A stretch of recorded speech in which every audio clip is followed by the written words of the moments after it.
Center, located at 7555 Pioneers Boulevard. Advanced Medical Imaging Surgery Center offers compassionate, patient-focused care and provides outpatient surgery services, making it possible to have non-emergency surgery and return home the same day. Advanced Medical Imaging Surgery Center specializes in cardiology, vascular radiology, orthopedics, pain management, and much, much more. Give them a call today at 402-261-1085 or online at amimaging.com. Rashawn Jackson here for Bauer Underground, who has been serving local contractors and utility contractors all across the state since 1997. When you see the black and white trucks, you know the baddest dudes in the business have arrived. Bauer is currently looking for equipment operators, laborers, diesel mechanics, and aerial linemen. Join the brotherhood built on hard work, authentic people, and pedigree of success. Bauer, a family-friendly company who reminds you, go Big Red! Feeling under the weather? Got a minor injury that can't wait? Skip the ER visit and high cost. Choose CHI Health Clinic Priority Care for everything from sniffles and sinus infections to stitches and sprains. Priority Care handles it all at primary care rates, much less than a typical urgent care visit. Priority Care is open every day from 8 a.m. to 8 p.m. Find relief without breaking the bank. Learn more at chihealth.com/prioritycare. A career providing care that matters, great wages, and state benefits. A team devoted to serving Nebraska's veterans and their families. That's what you'll find at the Nebraska Department of Veterans Affairs. With openings in nursing, food service, administration, and more, our veterans homes in Bellevue, Kearney, Norfolk, and Scottsbluff have a role for you. Find your new career at veterans.nebraska.gov/employment. Sponsored by the Nebraska Department of Veterans Affairs. Aired with the Nebraska Broadcasters Association and this station. Ashiro's work is never done. You care for the house, the kids, and our future. We're so grateful for all you do. Now it's time to care for yourself and save a little more for retirement. A free 3-minute online chat can give you the personalized tips you need to boost your retirement savings now. Visit aceyourretirement.org/Shiro today. A public service announcement brought to you by AARP and the Ad Council. This is Lincoln's home for sports talk on the FM dial. Also online at theticketfm.com. On the internet. KNTK FM Firth, 93.7 The Ticket.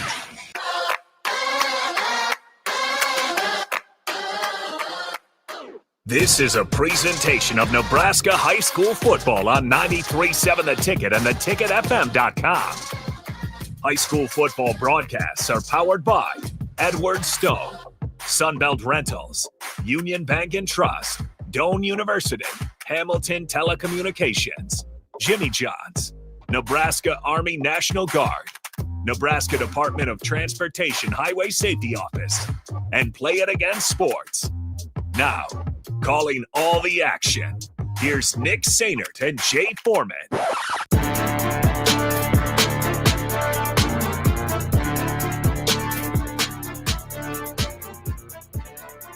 Welcome back into Memorial Stadium as we are ready to have our 6th state championship game here on 93.7 The Ticket in about 15 minutes or so. Nick Sainert alongside Jay Foreman as we bring you the Class A title game on 93.7 The Ticket and theticketfm.com. A special thanks to our main man, Harrison Arns, back in our 93.7 The Ticket studios, pushing all the buttons, making sure we get connected and stay connected back in our 1040 O Street studios, just about 3 blocks south of where we're sitting here at Memorial Stadium in the capital city. Jay Foreman, it's going to be a good one tonight.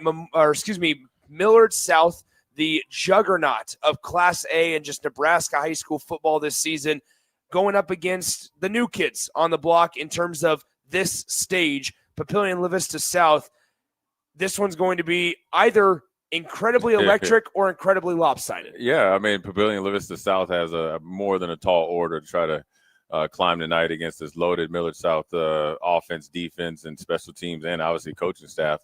But you never know what happened when you get inside these white lines. So, look, Millard South has blown through the whole state all year, and obviously went down to Nevada, Las Vegas, and beat the brakes off a team down there as well. So they're nationally known and respected and so forth and so on. And so they've essentially beat everybody by 30 or 40 points. And so that's what they're expecting tonight. But with a week and a half of preparation, or a little bit less than a week and a half preparation, Papillion, La Vista South, and their coaching staff can make some adjustments and keep this game close. Yeah, I mean, we're going to reference them throughout the entire night. A lot of Division I Power 4 talent on this field, specifically on the Millard South sideline. Now, that's not to discredit what Papillion La Vista South and head coach over there, Tim Clemenger, has on his sideline.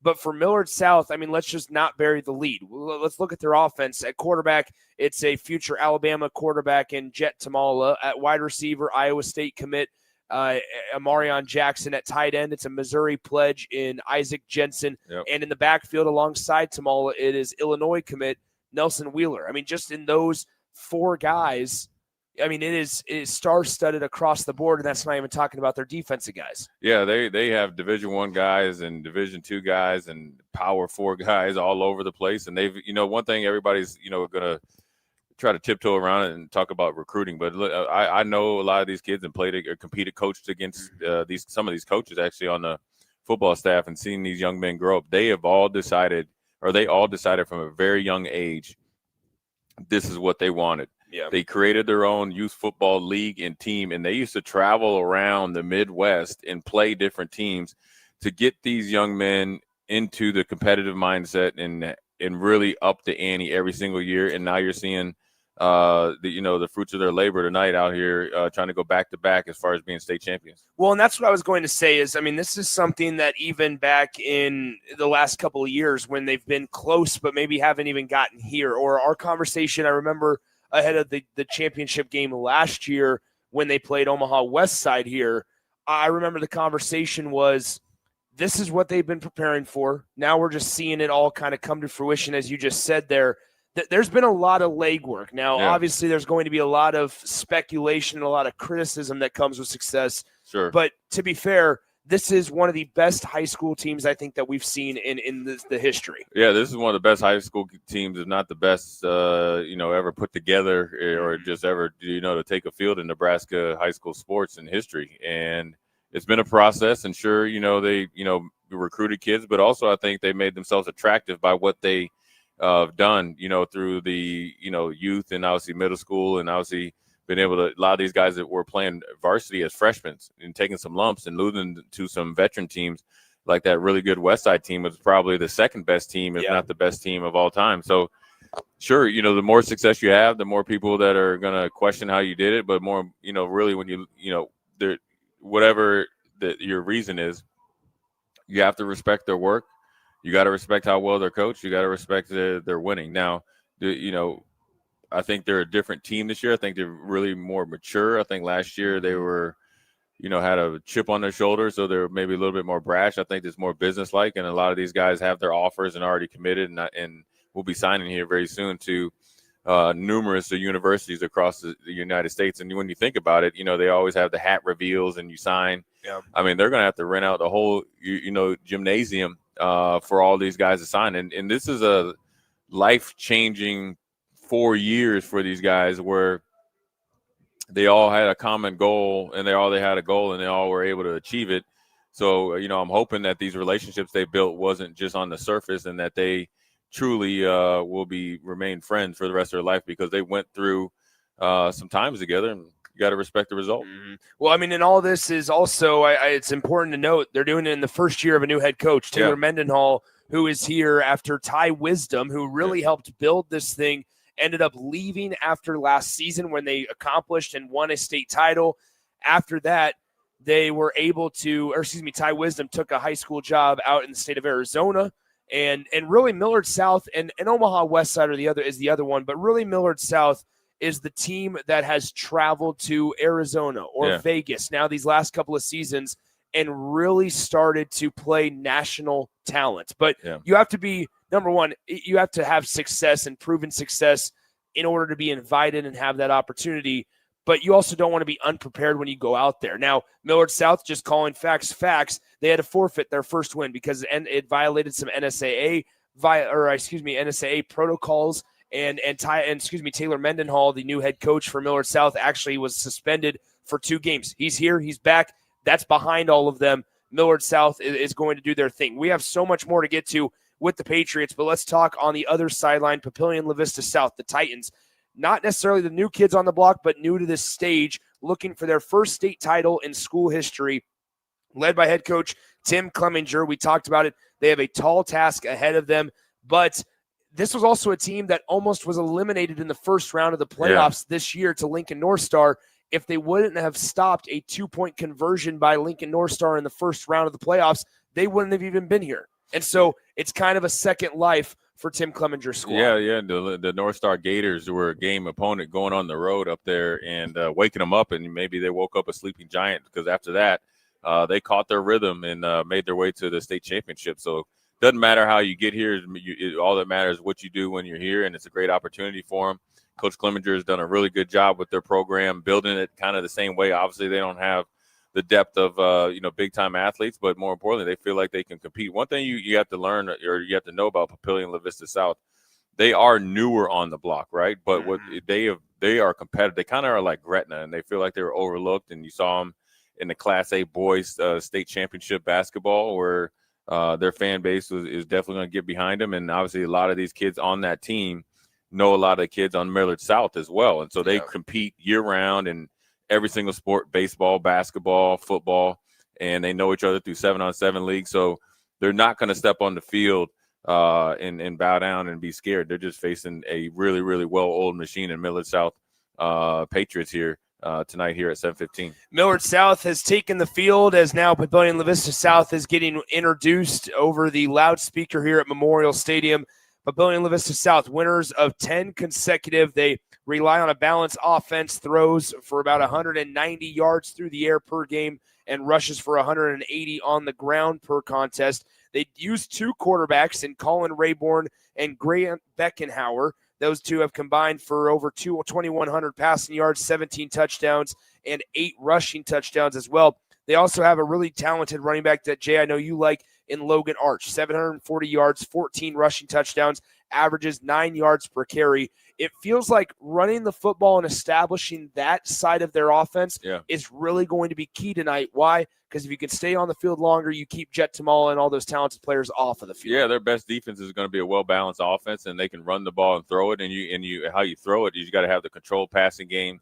You got to make sure you don't play behind the chains and no negative yards or no negative plays. And you definitely don't want the self-inflicted wounds as far as penalties against yourself. And so if you can do that, especially early in the game, because what Millard South likes to do, obviously they like to start fast and they like to kind of end the game by halftime. The longer this game goes, it kind of plays in the favor of Papillion La Vista South, and Millard South hasn't been challenged. And we've seen it in other classes against teams that are either undefeated, right? We saw that last night, and obviously, or haven't been really challenged throughout the season, as we just saw earlier with the Bishop Neumann game. The longer that you're able to stay in the game as a quote-unquote underdog, you can overtake the favorite in the third and fourth quarter. Papio South, they've been in a school since 2003. This is their second time in the state football championship. The only other time was in 2014 when they lost to the Junior Jays of Creighton Prep. And so they are trying to make history not only by beating one of the best and most talented teams in Nebraska high school football history, but more importantly for themselves to be able to hoist the trophy for the first time in school history. They had a boys basketball team that won the state title in the winter, or I should say in the spring last year. Now, can the football team win a trophy of their own? We'll find out in a little less than 5 minutes of time. We'll step aside while we pause for the national anthem. But when we come back, it's kickoff between the Millard South Patriots and the Papillion La Vista South Titans here on 93.7 The Ticket and theticketfm.com.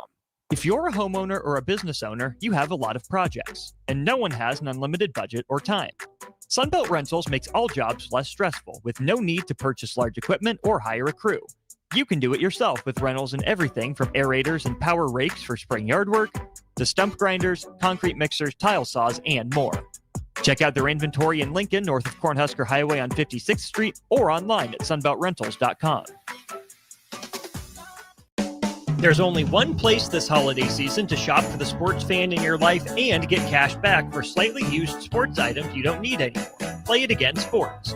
Check out their selection of new and used items, including home fitness equipment like treadmills, exercise bikes, and ellipticals, and get your lift on with free weights, benches, and racks to add to your home gym. And don't forget, if you have anything slightly used to trade in, they'll give you instant cash. Holiday shopping starts and ends at Play It Again Sports at 48th and Vine. Attention Nebraska sports fans. Are you ready to take your skills to the next level? The Army National Guard is looking for leaders who are dedicated, driven, and ready to make a difference. Join up and gain invaluable experience while serving your country with a flexible schedule, competitive benefits, and a chance to build a strong future. Learn more at nationalguard.com/Nebraska. Live here, serve here. The Nebraska Army National Guard. Guard the good life. Things that impair you come in many different shapes and sizes. Some are the shape of beer and liquor bottles. Others look like cigarettes but aren't cigarettes at all. These are the things we know impair us, the things our parents warned us about. What we're not always aware of is our new prescription or the over-the-counter medicine we picked up just for allergies or a bad cold. See, it doesn't just matter how much of a substance you take. If you are impaired, driving is deceptively dangerous. Don't drive impaired. Paid for by the NDOT Highway Safety Office. At Jimmy John's, we don't make sandwiches. We make the sandwich of sandwiches. We use fresh veggies because we don't hate salads. We just feel bad for them. We make our sandwiches exactly how you want because you're the one who's eating it. And we bake bread all day, every day because stale bread isn't bread. It's croutons. Sandwich history is written by the victors.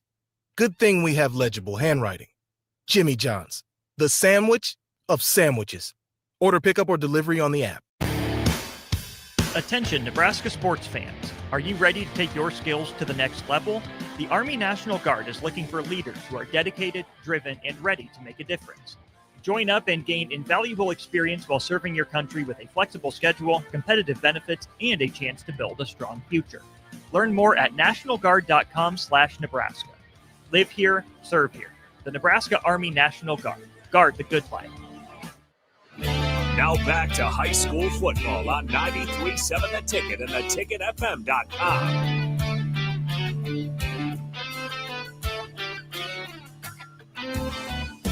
Nick Sander, Jay Foreman back with you from Memorial Stadium. It's our 6th state championship game that we'll have for you here on 93.7 The Ticket and theticketfm.com. Available anywhere you get your ticket content, whether it's on the video stream, whether it's on the mobile app, the audio stream on our website, theticketfm.com, or the FM dial. We appreciate you guys tuning in yesterday and today, and it's been a good couple of days of football. We saw a really good C2 game end in favor of Bishop Neumann. They win it over Grand Island Central Catholic. We saw Wahoo earlier today in C1 action win their second straight state title, and here it's time for us to crown a Class A champion. Millard South won the toss.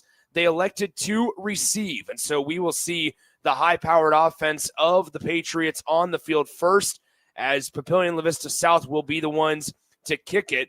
Now, the conditions here at Memorial Stadium, Jay, less than favorable. The real temperature is 37 degrees. However, it feels like 21 with that 19-mile-an-hour wind that teams have been dealing with all day today, blowing straight through that south end zone. Yeah, I mean, it's affected a couple of teams earlier in the day, and now see as the night has came in, it's gotten a little bit cooler, and the wind has actually kicked up. And so for a passing team primarily, what Millard South is, we'll see how they handle it, right? They're throwing into the wind. They're going from south to the north. Papillion La Vista South, who's primarily a running team, is going from the north to the south. And so who can ever handle these elements? And you got to think it affected the kicking game. We saw a minus 4-yard punt, and which really changed the game, or potentially could have changed the game against Bishop Neumann. And then we've seen multiple mishaps as far as handling the kicks off the bounces, and then obviously the numerous quarterback, running back exchanges and ball handling. So whoever does that and does the little things better, we'll get out to an early lead in this game. Yeah, I mean, you talk about it. Like I said, Millard South won the toss, and they elected to receive, which meant that Papillion and La Vista South got to choose the direction that they wanted to kick first. Well, with this just working through the alternating sides in each quarter, it lines up to where Papillion and La Vista South will actually be working with the wind in the first and the third quarter, which means Millard South will get the wind at their back in quarters 2 and 4, which probably helps out the Patriots in some regard. But here we go, as we are just about ready to go from Memorial Stadium. Millard South in the all-white uniforms, red letters and numbers with the script South written across the chest above the numbers on their front side of their jerseys. while Papillion La Vista South in their all-black uniforms. It's a great-looking uniform matchup tonight here on Memorial Stadium's field, Tom Osborne Field, as it will be, as I mentioned, Papillion La Vista South first to kick. Back deep for the Millard South Patriots. It's going to be number 2 for Millard South. Excuse me, I lost my sheet here. Taurus Rudd, and then also number 8, Gabriel Pruka. So both of those guys back deep for Millard South. To do the kicking for Papillion La Vista South is number 8, Grant Beckenhauer. Here we go. We are underway, and it's a short squib kick fielded and bobbled by the up back, and now he'll just dive on it at the 25-yard line, and that is where Millard South sets up shop. 1st and 10 at their own 25-yard line, just underway here in the Class A state championship game. It's our first look at Jet Tamala, the future Alabama Crimson Tide quarterback. He's thrown for 3,200 passing yards this season, 50 passing touchdowns to just 4 interceptions. He has not played all 4 quarters in a single game this season. He comes out in the shotgun, turns, tosses it left side. It's Wheeler with the first carry of the day, and it's going to be a nice gain of about 10 yards up to the 35-yard line. Another great start, that was Gabriel Pruka, the ball carrier. Yeah, big physical back, and he's been there from the very beginning. Obviously, Wheeler is transferred in from Grand Island. He's headed to Illinois, but Pruka is no slouch either. He's going to Augustana, and I think he's going to get even better when he gets to college. So now the pistol formation for Millard South as Pruka's behind Tamala. He gets the handoff again. He's met in the hole by a duo of Papillion La Vista South defenders. The first one to meet him was number 3 for the Titans, and that is Logan Arch. And Arch able to kind of make him stumble. He falls forward for a gain of 3, 2nd down and 7. You see a little hurry-up offense here to try to put Papillion La Vista South in some stressful situations, but so far they've been able to handle the physicality. Let's see if they can handle the athletic ability. Snap back to Tamala, empty shotgun set, pass left side. It's hauled in, easy pitch and catch as it's hauled in by number 88. That is Dallas Gaius Anegbu, and Dallas is able to get close to that 1st down marker. It's going to be 3rd down and short. Yeah, good catch there, and this is just a feeling out process, right? They're running multiple formations. They're trying to see what type of coverages you want to try to play, and then they're just running their offense. Yeah, and I'm going to tell you one thing about Millard South. They are on a 15, 20-play script. This is how well of an old machine they are. Here's Pruka on 3rd down and short. He gets 3 yards. He needed just 1, so it's a 1st down for Millard South. 1st and 10 coming up from the 47-yard line for the Millard South Patriots as they continue chugging towards that north end zone here at Memorial Stadium. Yeah, they're just going about their business, right? They're just running the ball. They don't even have Nelson Wheeler in there yet. Nelson Wheeler in there yet. They're just running with Pruka in their passing attack. And here's Tamala across the middle of the field. Pass almost intercepted. It was over the head of number 1, Amarion Jackson, the future Iowa State Cyclone, in the vicinity of that errant throw. I believe that was Logan Arch, who was in coverage of another receiver farther down the field.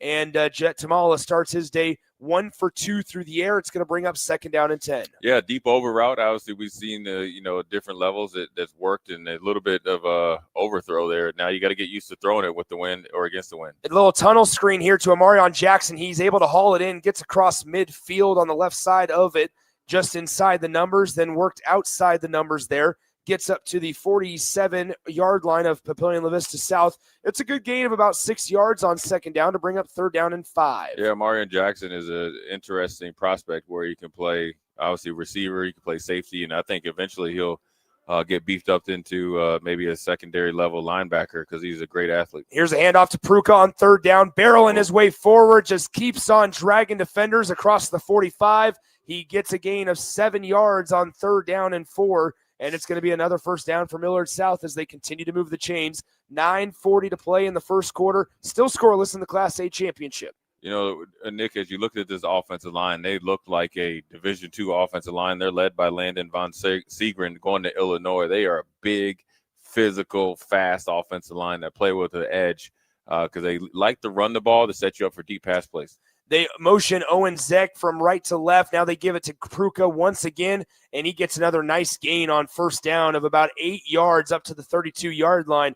And this feels, Jay, like it's just setting up for in the second quarter, Millard South to potentially hit one over the top when they're maybe in more favorable wind conditions. Yeah, they're just methodically, just running the ball, passing the ball down the field in the first 3 minutes. They're setting you up for what they want to do in the second series. And you haven't even seen Nelson Wheeler, or we haven't even heard Jensen's name as far as getting a target.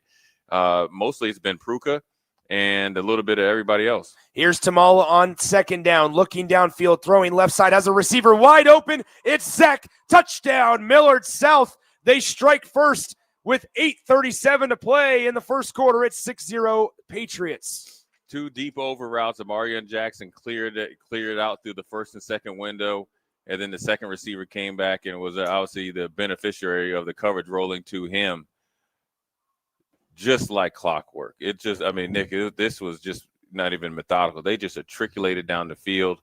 This is a well-oiled machine, and they're a pleasure to watch right now. This is a Millard South team as they're getting ready to attempt the point after that. I have some wild notes from their season to tell and talk about as the point after is good, and they lead at 7-0. I mean, how about this? They've outscored the 10 Nebraska opponents that they've played by an average of a score of 64-4. In the regular season games, they outscored opponents 489-10. They've outscored opponents 155-27 in the playoffs, and 21 of those 27 points in the playoffs came in the semifinal win, a game that they played and won 62-21 to Omaha Westside. I mean, it's just been dominance from start to finish in the totality of the season for Millard South. Yeah, I mean, you wonder how you put up those gaudy numbers, Nick, when you have 20 guys on their team already committed or going to college to play football, and that's not even counting the other ones that will eventually be going places next year and what's coming up the pipe. And so you have a well-oiled machine. They're well-coached. And when you watch them, Papio and La Vista South actually played them pretty tough. They did a decent job against the run.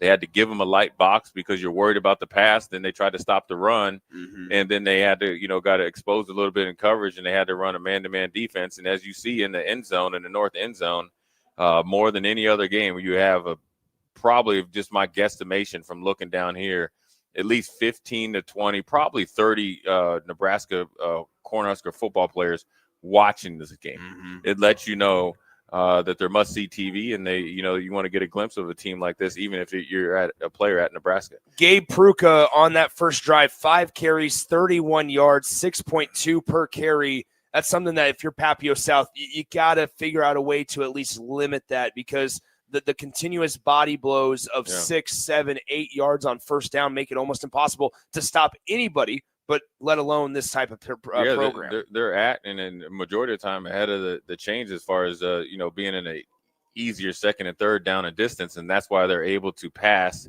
at the efficiency rate that they are with Jet Tamala and his plethora of wide receivers. And so, the first thing you have to do is try to stop the run. You've seen him actually overthrow his favorite target, Amarian Jackson, on that in the middle of the field. So you can probably hope for the best. That will allow you, if you could somehow find a way to win up front, right, and not have to add guys to the box and do a good job against Wheeler and Pruka, it gives you a chance to beat them, because the team that did that 2 years ago was Elkhorn South. They had a really good defensive line and an offensive line, but a really good defensive line, well coached. They were able to play that deep zone, that deep cover 3, cover 4 zone, and really stymie this offense. But I think Millard South took that learning lesson, doubled down on it last year to win a championship against Westside, and now they obviously more than validated this year so far as being a record-setting team. So Millard South will go ahead and kick it short, fair catch signaled for and hauled in, and now that's going to be a penalty as that was a kick-catch interference. A fair catch was signaled for by the returner that was farther up on the field. He got laid out as he hauled in that pass. Millard South came headhunting essentially and just completely flattened the returner, and that is going to be an extra 15 yards. And now that's certainly a positive way to start it if you're Papio South. Yeah, you get 15, free yards. You can count it as an explosive run in your mindset. Now you get to, recoup a little bit after they walk off this 15 yards. And so, Dayton Anagabayu was coming down on kickoff, and when you're just focused on trying to go down and rock somebody in the state championship, it was a clear fair catch signal. And the Army committed the first penalty for Millard South, who last year was probably more penalized for stuff like that, whereas this year they cleaned that up and they seemed like they're a better team. First down and 10 from the 42-yard line of Papio South. They come out rolling to the right on first down. They throw it onto the near sideline. Pass is caught, and it's hauled in by number 5, Elon Washington. I know that's a guy, Jay, you're really excited about. Yeah, I think, Papillion La Vista South, any other year, you'd be looking at their roster and seeing you have some, a couple Division I guys, and especially a couple receivers and obviously running backs that, obviously get your attention. But now you're going against one of the best teams ever created here in Nebraska. You don't get much notoriety, but Mr. Washington is a pretty good player. 2nd and 4, shotgun set. Back to pass. Now the fumble on the snap, and they have to fall on it as that was number 8, Grant Beckenhauer, the quarterback, who has to just fall and sacrifice it down and some yards instead of 3rd and 4. If that would have been an incomplete pass there or even a gain of nothing, it's instead now 3rd and 8 all the way back at the 44-yard line of Papio South. Yeah, those are the plays that we talked about in the pregame that you can't have against this high-powered offense and this great defense is negative plays, mishaps on ball handling. First one, and hopefully the last for Papillion La Vista South. Logan Arch is to the right side of Beckenhauer, who's back to pass. He throws in the flat to Arch, and he drops the wide-open pass in the flat, and that's going to force a Papio South punt as it's bringing up 4th down and 8 from their own 44. Yeah, there was a good flare pass there to Arch. He had a one-on-one in the flat, so you'd like to think that he would be able to make a miss and get a first down. You got to catch it. You got to the things that you can control, catching the ball, no offsides, no legal procedures, none of that. You do all that, that puts more pressure on Millard South. If not, then you play right into their hands, right? You only had the ball for a minute and a half. Now they have 7 minutes left in the first quarter looking to score another touchdown. So here's a punt as it's a line drive heading towards the sideline. It's going to go out of bounds well and past the 20-yard line. The official just continues to walk up the sideline. He's past the 30-yard line, still trotting along, and he's going to mark it out at the 33-yard line. And so not a great job by any means of Papillion La Vista South flipping the field, but that is where Millard South will set up 1st and 10 at their own 33-yard line. Nick, that's a little bit of the intimidation that Amarian Jackson has, has been one of the better returners in Nebraska high school history as far as punt returns. We've seen him over there at Seacrest when they looked like they were dead to rights, take one off the bounce and take it 60-some yards. You try to kick away from them, then you end up kicking it so short. You probably should have went for it on 4th down. Under center here, they hand it off. It's our first look at Nelson Wheeler, who bounces out left side, and he's pushed out of bounds after a gain of 7 at the 40-yard line. 2nd down and 3 coming up. Nice run for the first time tonight by Nelson Wheeler after that 23-yard Papio South punt. Yeah, it's amazing that the Illinois commit, didn't get the start, and Gabe Pruka, essentially was the bell cow that first drive. I think you're going to get many, many carries of Nelson Wheeler today. The Illinois is getting a pretty special back. Tamala back to pass, thinking about dropping down. Now he'll take off and run. He sheds one tackle, and before just sliding past the 45-yard line and down at the 46, it'll be a first down for Millard South as they are back in business, up 7-0 with 7 minutes left in the first quarter. Good job there by Papillion La Vista South is sniffing out the screen, but then they needed a spy to try to stop Jet Tamalik picking up a first down. That's the thing about them that everybody's not talking about. Yes, you could talk about they recruited and they have all these guys going Division I. They're pretty smart football players. That's a pretty heads-up play there by Jet Tamala. Here's a handoff to Nelson Wheeler. He gets near midfield to the 49-yard line, a gain of 3 on first down to make it 2nd down and 7. Millard South up by a touchdown. They have the football going against Papillion La Vista South. They're near midfield at their own 49-yard line. Less than 6.5 minutes to go in the opening quarter as Millard South tries to go back-to-back in state championships. Now they turn, fake the handoff, quick pass out to the flat. It's caught by the tight end, Dallas. He gets upfield, turns upfield past the 43-yard line and down at the 41 of Papio South for another first down for Millard South. Nick, what do we always say? The best offenses do what? Attack each third, both horizontally and vertically, and that's what they do. They're in rhythm. Look how they're just calling their play. Jet Tamala has total command of this offense that he's been running since he's been a 9th grader. He's been playing with these guys since they've been in 4th or 5th grade, playing up against older competition. So when they got to high school, they were more than mentally ready as well as physically. They're just out there just playing their game of football, very, very competitive, but it also is a very good brand of football. 1st and 10, two-handed toss right side to Nelson Wheeler, gets them 2 yards up to the 39-yard line, and so that brings up 2nd down and 8. In on the stop for Papio South was number 3, Logan Arch, who doubles as the running back. He's lined up, though, as a third linebacker here. And now in shotgun formation, Nelson Wheeler to the left hip of Tamala. 2 wideouts near side. Looking that way is Tamala as he steps back to pass. Still surveying. He's going to throw it downfield. Wide open. Touchdown number 2 for Owen Zeck as the Millard South Patriots extend their lead. It's 13-0. Yeah, when you think about it, nobody really talked about Owen Zeck coming in there. You talked about, obviously, all the different guys, Amarion Jackson, Wheeler, all the guys like that, Jensen and so forth and so on, Jet Tamala. Owen Zeck is having quite a night. 2 catches, 2 touchdowns. He's going to be MVP of the game. You know what? He'll be able to sit back when he gets a little bit older. You know who was the MVP of the state championship on that Millard South team that everybody talks about? You, Grandpa? Yes, sir. Well, Jet Tamala has 2 touchdown passes already. And with 5 minutes and 22 seconds to go in the first quarter, Millard South picking up right where they've left off the entire season. They are leading 14-0 over Papio South here. Let's step aside, come back in 30 seconds here on 93.7 The Ticket. Your possibilities are endless at Doane University. Rooted in liberal arts, you can choose from undergraduate and graduate programs, all delivering real-world experience. At Doane University, we take a personal approach to education, giving you the guidance you need to own your future. It's not just our long history of innovative learning, it's the feeling of being surrounded by possibilities that makes us different. Now is your time. Apply today at doane.edu/apply. Now back to high school football on 93.7 The Ticket and theticketfm.com.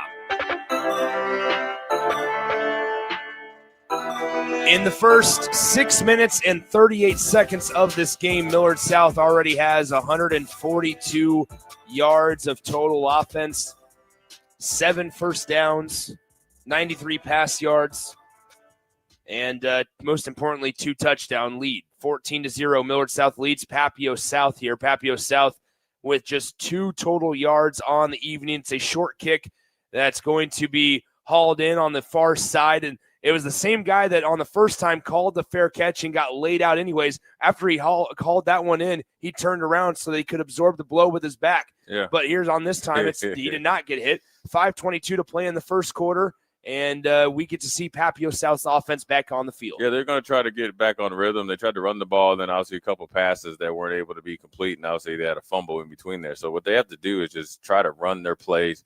They do have athletes out there. Obviously they have Washington and other guys. They got to get them the ball, get them in space. But when you look at it right now, you got to look at this defense.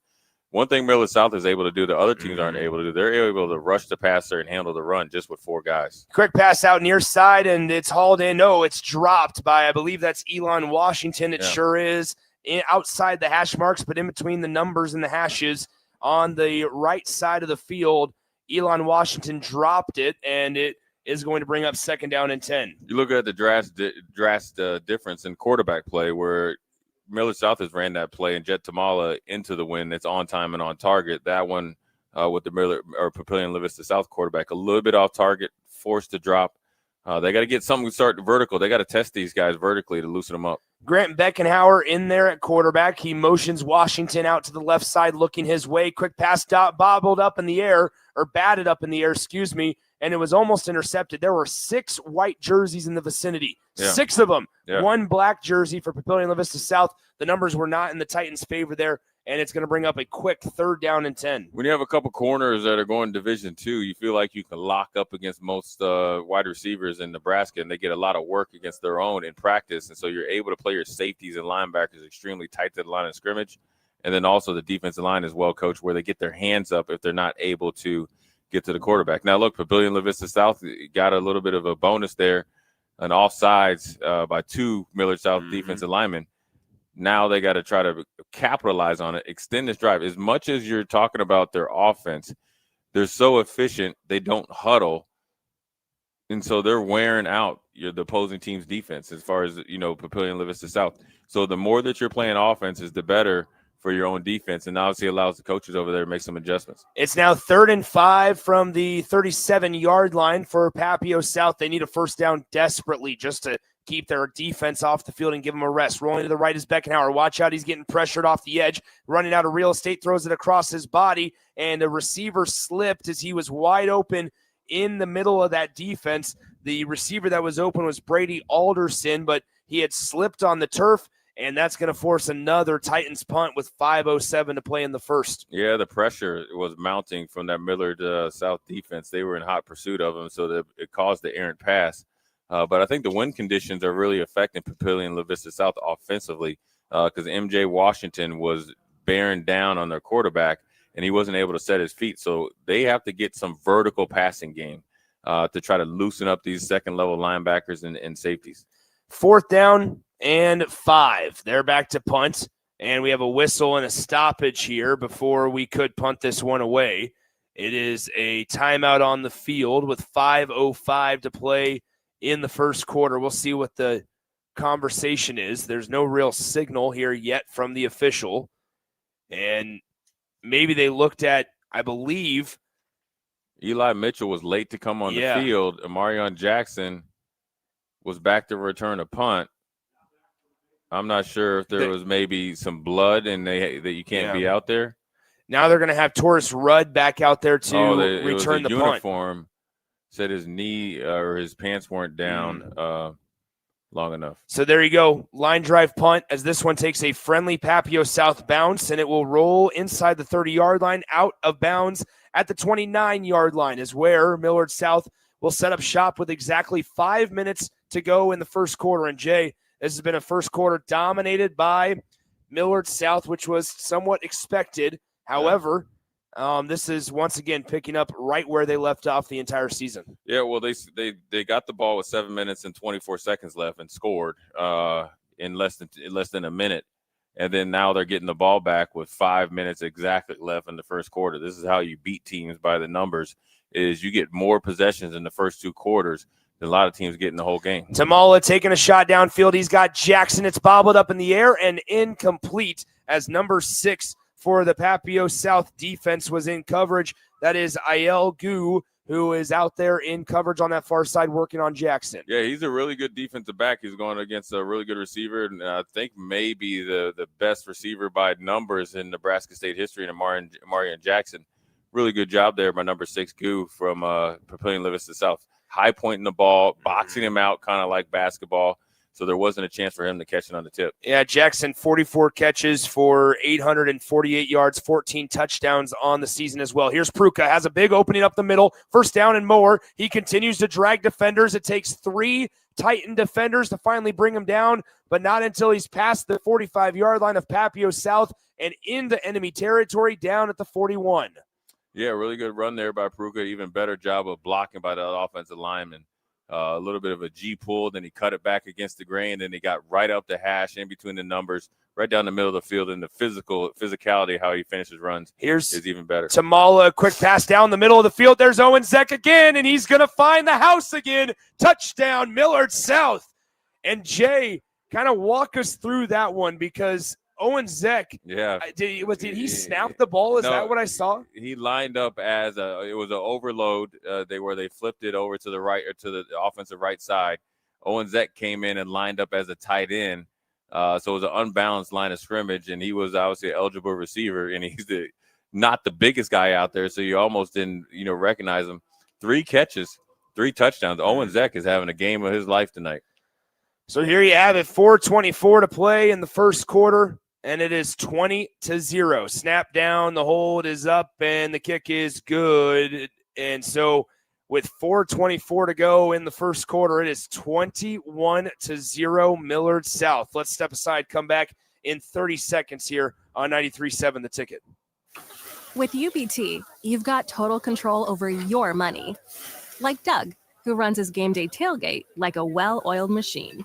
I got burgers, brats, chicken, dogs, plus all the fixins. And with the UBT Go app, I can track my food spending from anywhere. Pro move. They don't call me Grill Sergeant for nothing. No matter your goals, UBT helps you feel good about reaching them. Union Bank and Trust. Member FDIC.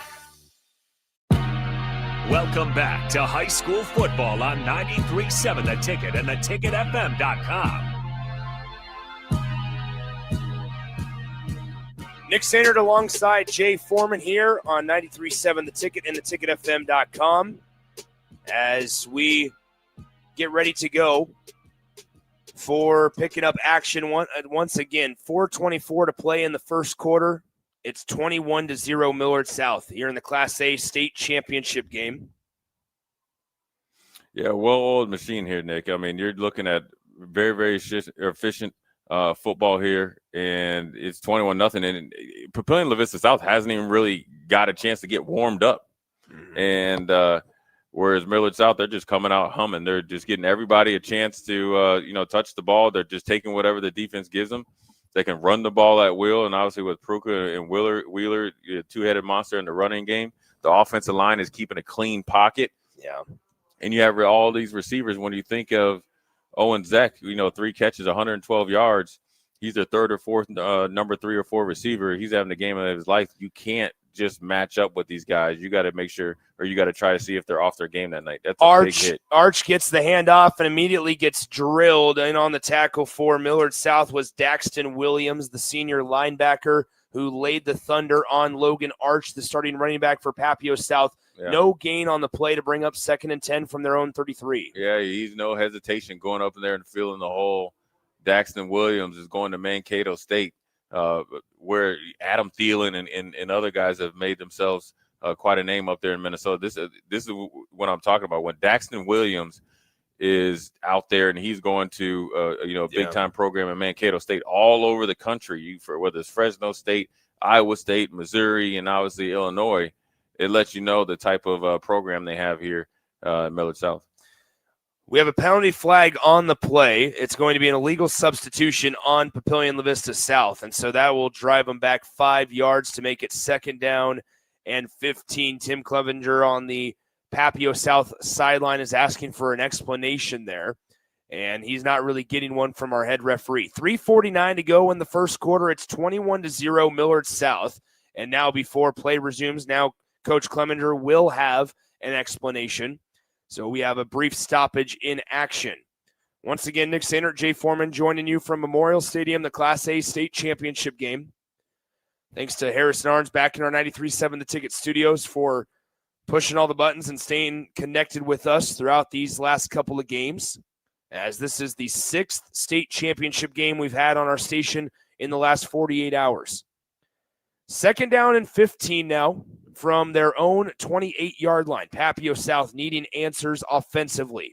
The Millard South defensive line shifts at the last moment. They turn, they hand it off. Logan Arch tries to cut upfield. He goes nowhere. Stopped for no gain on the play to bring up 3rd down and 15 as Logan Arch in this Papio South offense continues to just be stagnant offensively. Yeah, I mean, it's pretty hard to move this big physical defensive line from Millard South off the ball. And then when you're not testing them vertically or not having any type of luck, as far as your vertical passing game, this is what happens. They're able to pin their ears back and obviously play the run as they're trying to attack the quarterback. 3rd down and 15. Beckenhauer in the shotgun. He's back to pass, still looking, rolls out to his left side. The pass is hauled in shy of the sticks, but at the 41-yard line.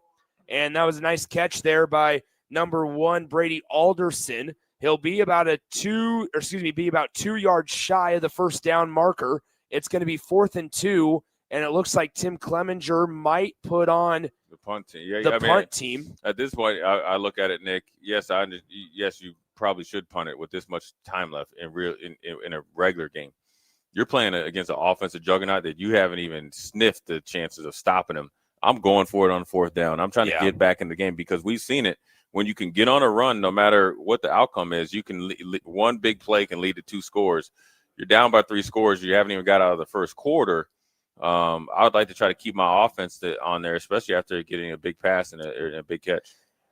It is 21-0 here in the late stages of the first quarter. Papio South did call a timeout. It appears that they want to talk things over here as they approach a 4th down call. I mean, how about this, though?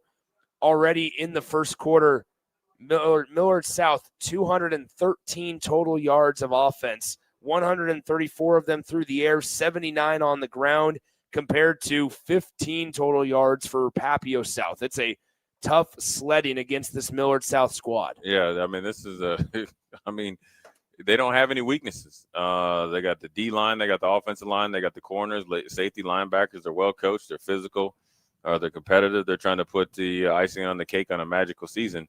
And so for Papio Vista South, you got to continue to battle, and hopefully you spring a big play or two to keep this game honest. So here we go, 4th and 2. It appears that Papio South has made the decision to go for it. Beckenhauer is the quarterback. Arch is to his right, one wide out to each side. They have a tight end on each side as well. They motion Washington from right to left. It's going to be a quarterback keeper, and he goes nowhere. The defender lost his hand warmer, but that did not matter, as now the Papio South offense turns it over on downs. It's a loss of a couple of yards on 4th down as well. And that Millard South offense, as if they needed any extra help, takes over in enemy territory at the 34-yard line of Papio South. Yeah, I mean, that's probably not the play I would have dialed up after you were able to win a 50-50 ball. I would have tried to have some sort of mesh concept to get the ball out quick out of your hands. Hopefully you can break a tackle, get a first down. But that Millard South defense, led by that defensive line, is definitely on the attack. When you think about the size and speed of these guys, Nick, and we're talking about 20 guys going to play college football next year, as we see Nelson Wheeler break one here, to build that depth and then obviously keep everybody engaged in the team concept. It's a good coaching job for a new coach coming over in year one in Coach Mendenhall. On 1st down, Nelson Wheeler gets them another 1st down on a 12-yard gain. It gets it up to the 23-yard line. 1st and 10 for Millard South as Jet Tamal is in the shotgun. He motions Wheeler from his right side to his left side. 3 wideouts to the far side, 1 to the short side on the near side on the left side of the field. Turning, Jet Tamala, pump fake into the middle. It's almost intercepted. That could have been a big break that they needed. Logan Arch was patrolling the middle of the field. Tamala just did not see him as he was trying to get the ball into the hands of Amarion Jackson, running across the middle of the field in between the hashes, and Logan Arch had the ball go right through his mitts. Yeah, a lot of time, and he didn't know where he wanted to go. Good job there by Arch to getting into that second window and stopping that pass to Amarion Jackson. But still, it's not – that was one play. It's still 2nd and 10, and you're on your own 23. You got 2 more downs to go. Here's Wheeler on the left side. He's stopped after a gain of 4, maybe 5 inside the 20-yard line. They're going to count it as a gain of 4 up to the 19. So that'll bring up 3rd down and 6 for this Millard South offense, throwing into that win. But to this point, as we've seen through 3 touchdown passes for Jet Tamala, that win is no issue for the future Alabama Crimson Tide quarterback. Now on 3rd down and 6, they turn. Tamala looks to pass. They get into the hands of Amarion Jackson. He bobbled it. Did he hold on to it? He did. Inside the 10-yard line, Millard South moves the chains. It is a 1st down and goal coming up from inside the 10 at the 7. Yeah, Nick, when you think about a fake RPO action, you blindly throw it to a quick slant against a good player in Goy. You know Amarion Jackson is the real deal, and it was placed perfectly where only Amarion Jackson could catch it. And these are the little things that obviously when you played together for a long time, but when you're a high-ranking 4-star quarterback as Jet Tamala is going to Alabama, those are the things that are attractive to teams like Alabama and all the other schools that offer them. They hand it off to Nelson Wheeler on 1st and goal. He gets forward for a gain of maybe 2 up to the 5 or 6 yard line. So it's going to be 2nd down and goal. They split him out to the near side. They throw it into the flat. Hauling it in is number 18 for Millard South. That's a touchdown for the Patriots, as that is Isaac Jensen, the future Missouri Tiger, on the reception. He scores from 6 yards out to make it 27-0 Millard South with 39 seconds to play in the first quarter. Yeah, I mean, look, it's all that's advertised. You could hear about a team, no, they're not that good. Yes, they're that good. And yes, they're that efficient. And yes, they're that well coached. And Isaac Jensen, who is a 4-star recruit himself, going to Missouri, 6'6", tight end, 225, 30 pounds, and multi-sport athlete. First catch of the night for him because Owen Zeck, who a lot of people weren't really game planning for, is really taken over. But now you have Isaac Jensen on the board, Marion Jackson, obviously Owen Zeck, and then obviously you have Nelson Wheeler and Gabe Pruka really doing their thing. So everybody, I mean, when you look at it, right, it's Jet Tamala, 8 of 11, 152 yards, 4 touchdowns. Gabe Pruka, 6 rushing attempts, 61 yards. Nelson Wheeler, 6 for 30. Owen Zeck, 3 catches, 112 yards, and everybody else is like 2, 2, and 1. That's how you end up 28 or 27-0 with 39 seconds left in the first quarter. I mean, it is fast, efficient, very effective offensive flow here for the Millard South Patriots. 27-0 your score. Millard South to kick it off. They've kicked it short to the same upman in the Papio South return game every single time so far on that far sideline. And Papio South has started with about at the ball at around the 30 to 35 yard line. We'll see if that's the same story here. And with 39 seconds to play in the first quarter, Millard South ready to boot this one away. Dave Fajardo is the kicker. He kicks it short. It's going to be fielded at the 25-yard line. And with that, that is where Papio South will set up shop, 1st and 10 at their own 24. 38 seconds to play in the first quarter, 27-0. Papio South still looking for their first down of the day. Yeah. And they only have 13 passing yards on the evening as well. Yeah, Beckenhauer has got to get going along with Rayburn. They got to really find a way to get going here offensively. It's more Rayburn trying to find his receivers. Now you got to try to get the ball to Washington, but also let you know what type of player Washington is. Where Millard South has 2 defenders overlapping him and obviously trying to take him out of the passing game. Hand off to Arch. He runs into a brick wall. That is a tackle by number 44. That is Urban Kennedy, who was able to be there first and make the stop for Millard South. No gain, even lost a yard on that one. It's 2nd down and 11 with 22 seconds to go in the quarter. Yeah, Nick, like the Bishop Newman game against Grand Island Central Catholic, when you pull linemen against a fast downhill defense, it doesn't work out. And obviously Millard South is well coached. They can play any type of blocking scheme that you draw up against them. But when you pull linemen with these type of defense linemen where they're are anticipating the snap count, they are beating you to the punch, doesn't bode well. And so Papillion La Vista South has about maybe a minute or so to figure out what they're going to do. They got to get the kids' mind right. Obviously, when you look at the scoreboard, you're down 27-0. You got 3 more quarters left. You came here to compete in the state championship, so you got to figure it out. It's the end of the first quarter, 27-0 your score. We'll be back in 30 seconds here to start quarter number 2, 2nd and 11 for Papio South when we return on 93.7 The Ticket. Imagine starting your day with a computer glitch that leaves you feeling stuck, frustrated, and unable to get your work done. You have 1,000,001 things to get done today, and waiting for the tech issue to solve itself isn't one of them. It's time to let Hamilton handle the tech so you don't have to. We help businesses across the state spend more time on what they do best and less time frustrated with office technology. As the official business IT partner of the Huskers, we're focused on providing custom solutions that set you up for success now and in the future. Connect with us today at hamiltonisbusiness.com. Now back to high school football on 93.7 The Ticket and theticketfm.com. If you are a Papio South supporter, I encourage you to not look at the stat sheet right now. As in that first quarter, it was a first quarter dominated by the Patriots, 27-0 on the scoreboard. But you look at the game comparison, 247 total yards of offense for Millard South in that first quarter compared to 7 yards for Papio South. I mean, that is the most glaring stat for Millard South. They are averaging 10.3 yards per play. They're averaging a first down per play, Jay. Yeah, and Papillion La Vista South is averaging less than 1 yard per play. So, no, it's not. I mean, it's not funny. It's not funny. It's not funny, but I mean, that is insane. Yeah, when you just look at it, every single category, it's Millard South, 2 or 3 times ahead of Papillion La Vista South. And you got to think Papillion La Vista South is in the state championship. Mm-hmm. And Millard South went on the road and beat Westside 62-21 last week. Yeah. So this team is for real. And tonight is no different. Fumble on the snap for Papio South, and the quarterback here, number 7 for the Titans, has nowhere to go. Colin Rayborn. They used both Rayborn and Beckenhauer in there. Beckenhauer's number 8, Rayborn is number 7. And after the fumbled snap, instead of 2nd and 11, it's now 3rd and 15. To make matters worse, that total yardage just continues to lessen and lessen and lessen.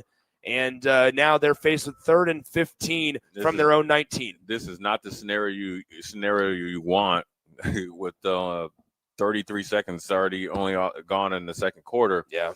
Against a defensive line that's just bearing down on whoever you have back there at quarterback. Nick, it's almost like when you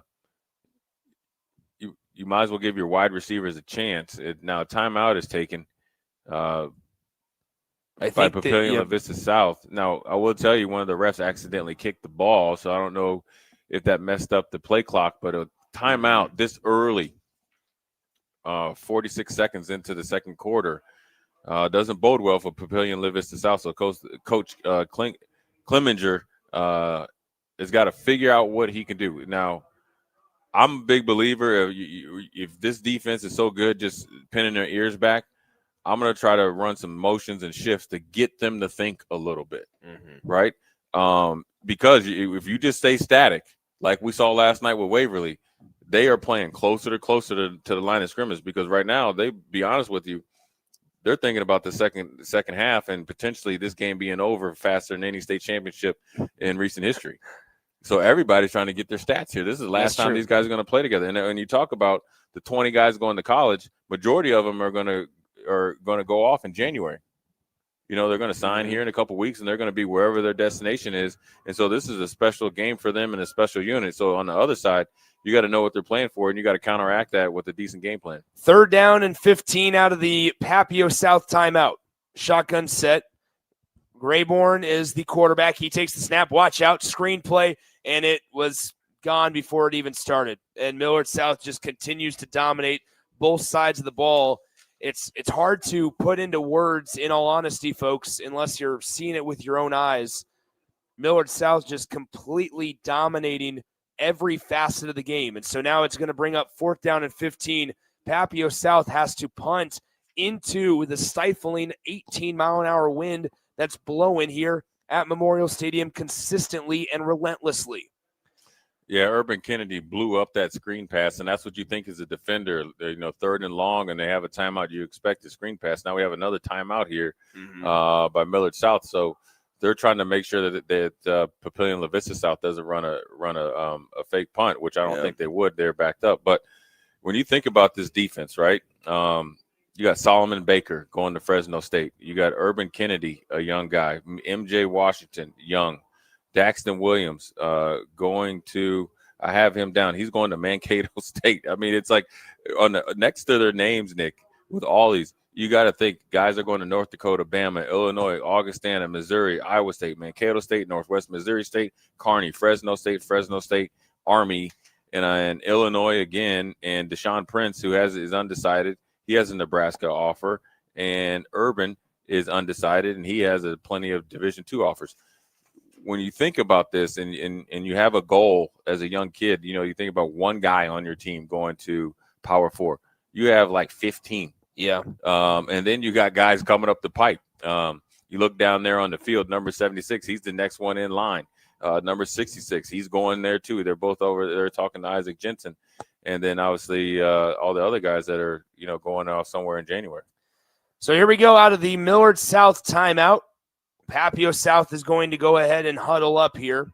And now they will break the huddle. They'll motion Beckenhauer back, ready to punt. Amarion Jackson is deep, standing at the 45-yard line of Papio South, as it's a line drive kick. It barely got above the ground. This one is going to bounce in favor of Papio South and be downed at the 42-yard line of the Titans. And so Millard South, with now the wind behind them and working with them instead of against them for the first time here tonight in the second quarter, they will set up shop 1st and 10 at the Papio South 43-yard line. Yeah, this is rinse and repeat for this Millard South offense. You got the wind behind you. I don't think it matters if the wind's blowing south, north, east, or west. They are able to score points in a plethora of ways. They're just going to take whatever the defense gives them, and they're not even huddled up right now. They motion Pruka. Now they reverse, and here is Taurus Rudd. Rudd now working left side. He's got nowhere to go. This might be a negative play, and it is. The cavalry of Papio South defenders come rushing that way towards that Titans sideline, and they get him for a loss of about 5 yards on the play, and so we'll see now what happens on 2nd and 15. Yeah, the North Dakota product had a little bit of a mishap there on the exchange, threw off the timing. really good job there Papillion La Vista South, not over pursuing the first initial handoff, and had plenty of hats there to stop it from a big game. Snap back to Tamala looking right side. His pass is going to be hauled in by Jackson inside the 40, inside the 35, and he's right near that line to gain. He'll be a yard shy of it. A 14-yard pitch and catch to Amarion Jackson from Jet Tamala to make it 3rd and 1. Yeah, you know what? Whenever they need something, the calming force is you go out there to the best receiver stat-wise in Nebraska high school history in Amarion Jackson, and he gets you back all the negative yards and then some on the very next play. 3rd down and 1. They turn, hand it off. Here's Pruka. Pruka trying to get stood up, trying to drive those legs, and he does get stood up. It's a loss of 1 on the play, and Millard South has a decision to make. 4th down and 2 from the Papio South 40. Rather 35. Really good job by a host of Papillion La Vista South defenders stopping him there for no gain, forcing Millard South to do something they probably haven't done maybe in 3 or 4 weeks is go for it on 4th down.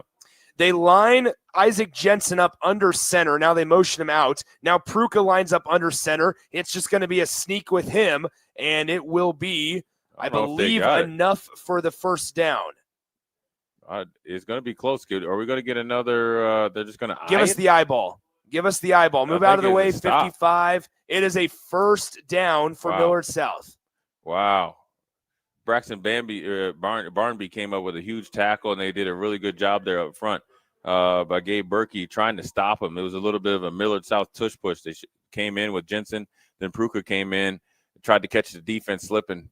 Papillion La Vista South did a good job there, but just too much brute force from the Patriots. 1st down and 10 from the 33-yard line. They turn, fake the handoff, play action, looking back that way. Here's Tamala getting pressure from the backside, looking downfield. Pass is hauled in. Jackson bounces inside at the 5. He lunges. Touchdown, Millard South, as they add another one to take a 33-0 lead with 8:47 to play in the second. Right there, that combination has been we're doing work on people from here to Missouri, down to Oklahoma, Texas, and all the way up in the Dakotas and Colorado since they've been in 4th or 5th grade. That's Amarion Jackson showing why he's a big-time recruit for the Iowa State Cyclones. He catches it here. Look at this. He slips too slithery right there, splits it. Then the power of him splitting the defenders. That's 4 missed tackles right there for the Iowa State product. Big-time pass and catch for the Millard South Patriots. So that will make the extra point now up, and it is good. So with 8:47 to play in the second quarter, your score, Millard South 34, Papillion La Vista South 0. Here in the Class A state championship game, we'll step aside, come back in just 30 seconds on 93.7 The Ticket. If you're a homeowner or a business owner, you have a lot of projects, and no one has an unlimited budget or time. Sunbelt Rentals makes all jobs less stressful with no need to purchase large equipment or hire a crew. You can do it yourself with rentals in everything from aerators and power rakes for spring yard work to stump grinders, concrete mixers, tile saws, and more. Check out their inventory in Lincoln, north of Cornhusker Highway on 56th Street, or online at sunbeltrentals.com. Now back to high school football on 93.7 The Ticket and theticketfm.com. It is 34-0. Millard South on top. I wouldn't say comfortably already, but comfortably, as Millard South is up by 5 touchdowns. And Millard South this season has not allowed more than 21 points in a single game. I mean, that's deflating if you're an opponent. Yeah, and that West Side offense was pretty dangerous itself. And so it lets you know they're disciplined. They're playing at a standard that maybe nobody else will be able to reach in quite some time. And also they're very, very physical and very detailed in what they do. So they do a good job of scouting. They could do a good job of working towards to be the best that they can be. I know they take a lot of heat for how they built this team, but the majority of these kids kind of grew up together in Millard South. Now, their methods might not be liked by everybody, and that's your choice. But what you have to respect, again, is the way that they work, the way that they play together. And for all these guys, almost 20 that I just named, and I know there's more, and if anybody's listening, I hate if I didn't mention your name because there's so many. They all are playing for one purpose. And when we talk about in this day and age of NIL, which some of these guys will be getting NIL checks here in January at their respective schools, is I always say your best NIL is what you do on the field and you get more when you do more for the team. This is an example of it, both in high school and you can take it all the way to college. So here we go, 8:47 to go in the second quarter. Shotgun formation for Papio South. They turn fake the toss, quarterback keeper. Beckenhauer, nowhere to go, maybe got a yard up to the 21-yard line. With 8 minutes and 36 seconds to play in the first half, it's 34-0 Millard South here in the Class A title game. Now, once again, I keep going back to this statistic. Total yards comparison on the day so far, 290 for Millard South, 4 for Papillion La Vista South. Yeah. Go ahead, Jay. And, I mean, they are dominating this game where you got Urban Buns coming in and playing the defensive end position. These guys are putting in some of their younger JV fumble players. On the play as now Millard South recovers it. They had a miscommunication, Papio South did, on the wide receiver handoff as they were trying to get it to Logan Arch. It looked like Beckenhauer was just unsure until the last second whether or not he wanted to hand it off or keep it, and it ended up hitting the side of Logan Arch, and it fumbled on the turf, and now Millard South takes over inside the Papillion La Vista South 20-yard line.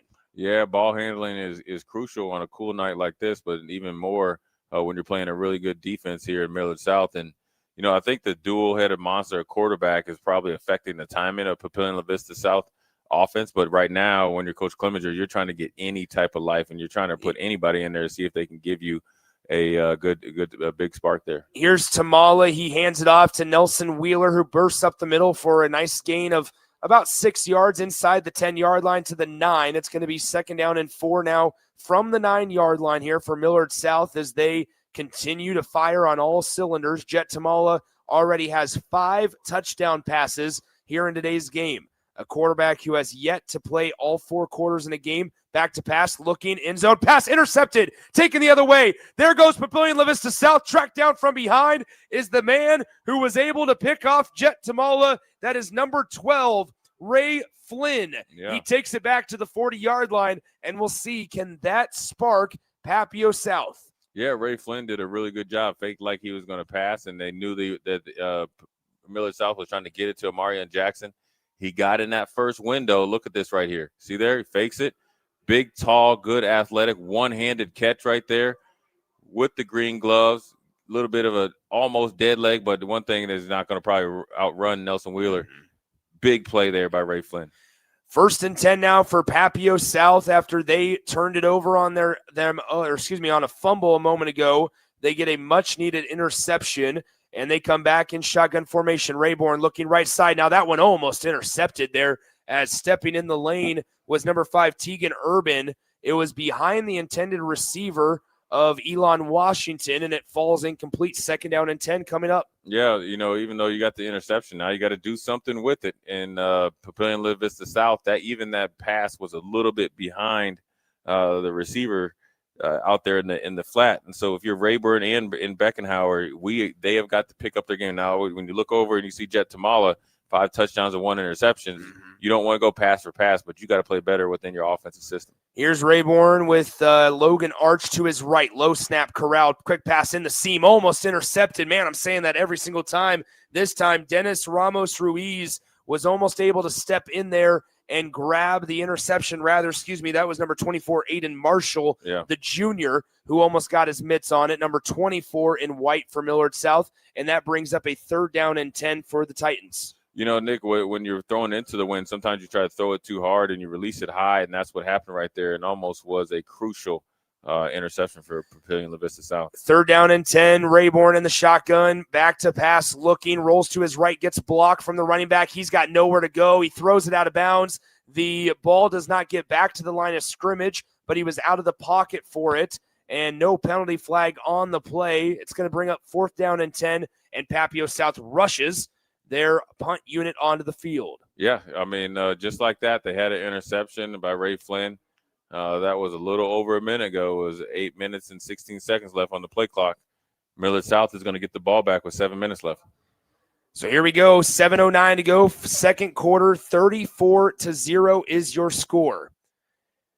As the punt, it's going to be a fake punt. They're going to roll it on the left side. That pass hangs up in the wind. It's intercepted. going the other way. It's picked off by Deshaun Prince, who slides down at midfield, and the Millard South Patriots take over 1st and 10 right in front of that 50-yard line. It was actually set up, and they almost had the Millard South Patriots fooled there, but you're having your quarterback throw into the wind, and look at it get held up there like we've seen earlier today. Good pickoff there by Tayshawn Prince.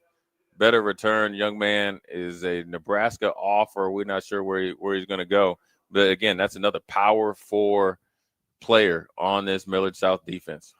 So now Millard South takes over after the failed fake punt. Here he goes. Nelson Wheeler bounces outside, trying to turn the corner, unable to do so. He gets pushed out of bounds, but not until he gets a gain of 7 or 8 yards up to the 45-yard line of Papio South to make it 2nd down and 3. Yeah, Nelson Wheeler's just been workmanlike here, right? You looking, he's gliding, takes an inside bounce out, right? Little crow hop there, hits the outside.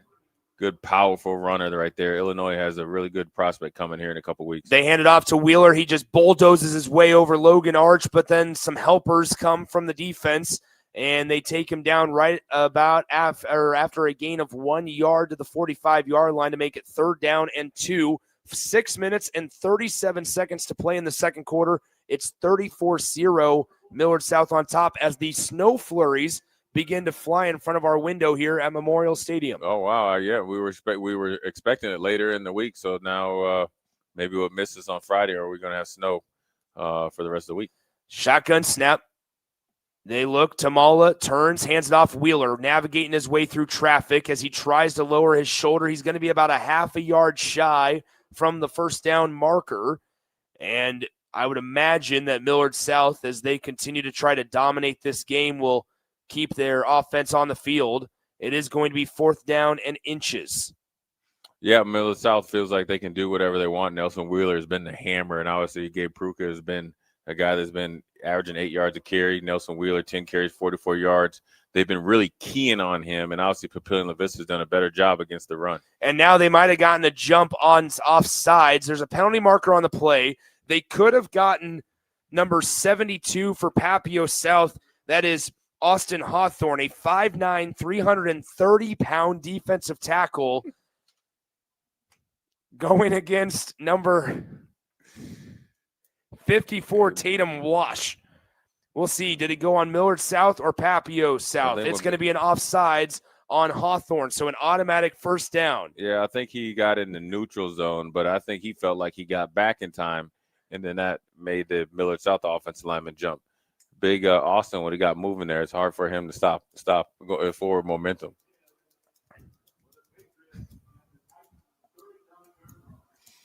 So right now, you look at free 1st down. Millard South wants to score, obviously maybe once or twice before halftime, 5 minutes left before halftime. We'll see what they do. So 1st and 10 here for Tamala. He's looking to throw. He finds Amarion Jackson over the middle, who shreds 1 tackle inside the 5. It's touchdown number 2 for Amarion Jackson. Touchdown number 6 through the air for Jet Tamala.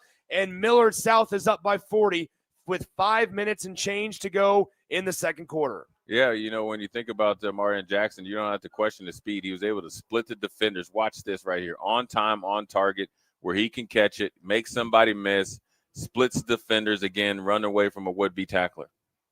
Amarion Jackson scampers in off of the pitch and catch from Tamala to make it 41-0. The snap is down, the kick is up, and the kick is good. So with 5:23 to go in the second quarter, it is 41-0 as we still are just a little over halfway through quarter number 2. 15 1st downs to 0 for Papio South in favor of Millard South. Everything right now in favor of the Patriots. We'll step aside, come back in 30 seconds here on 93.7 The Ticket.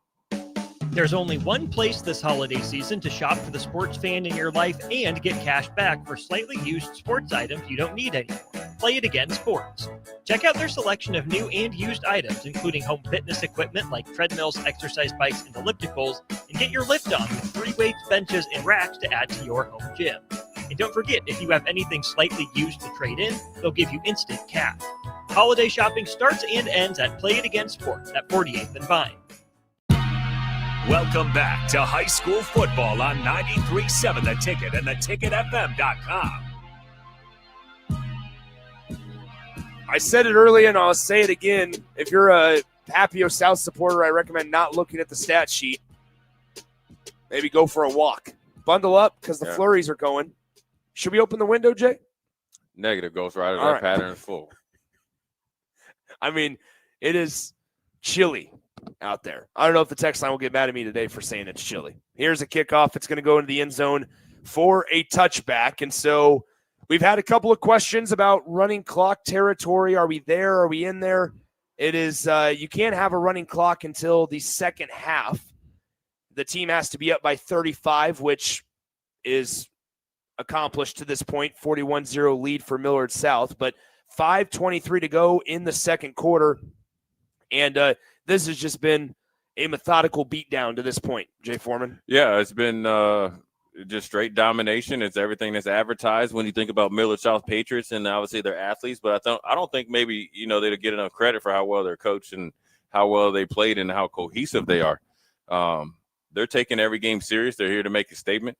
And Papio South is a game opponent, but I think they're just facing a juggernaut tonight. When you look at them, just look at the size and the strength compared to Papio South, and just look at how well they tackle, how many guys and hats they get to a ball. 9-10 guys at a time are attacking each ball carrier, quarterback. They are bum rushing the offensive line of the opposition. They've done it all year.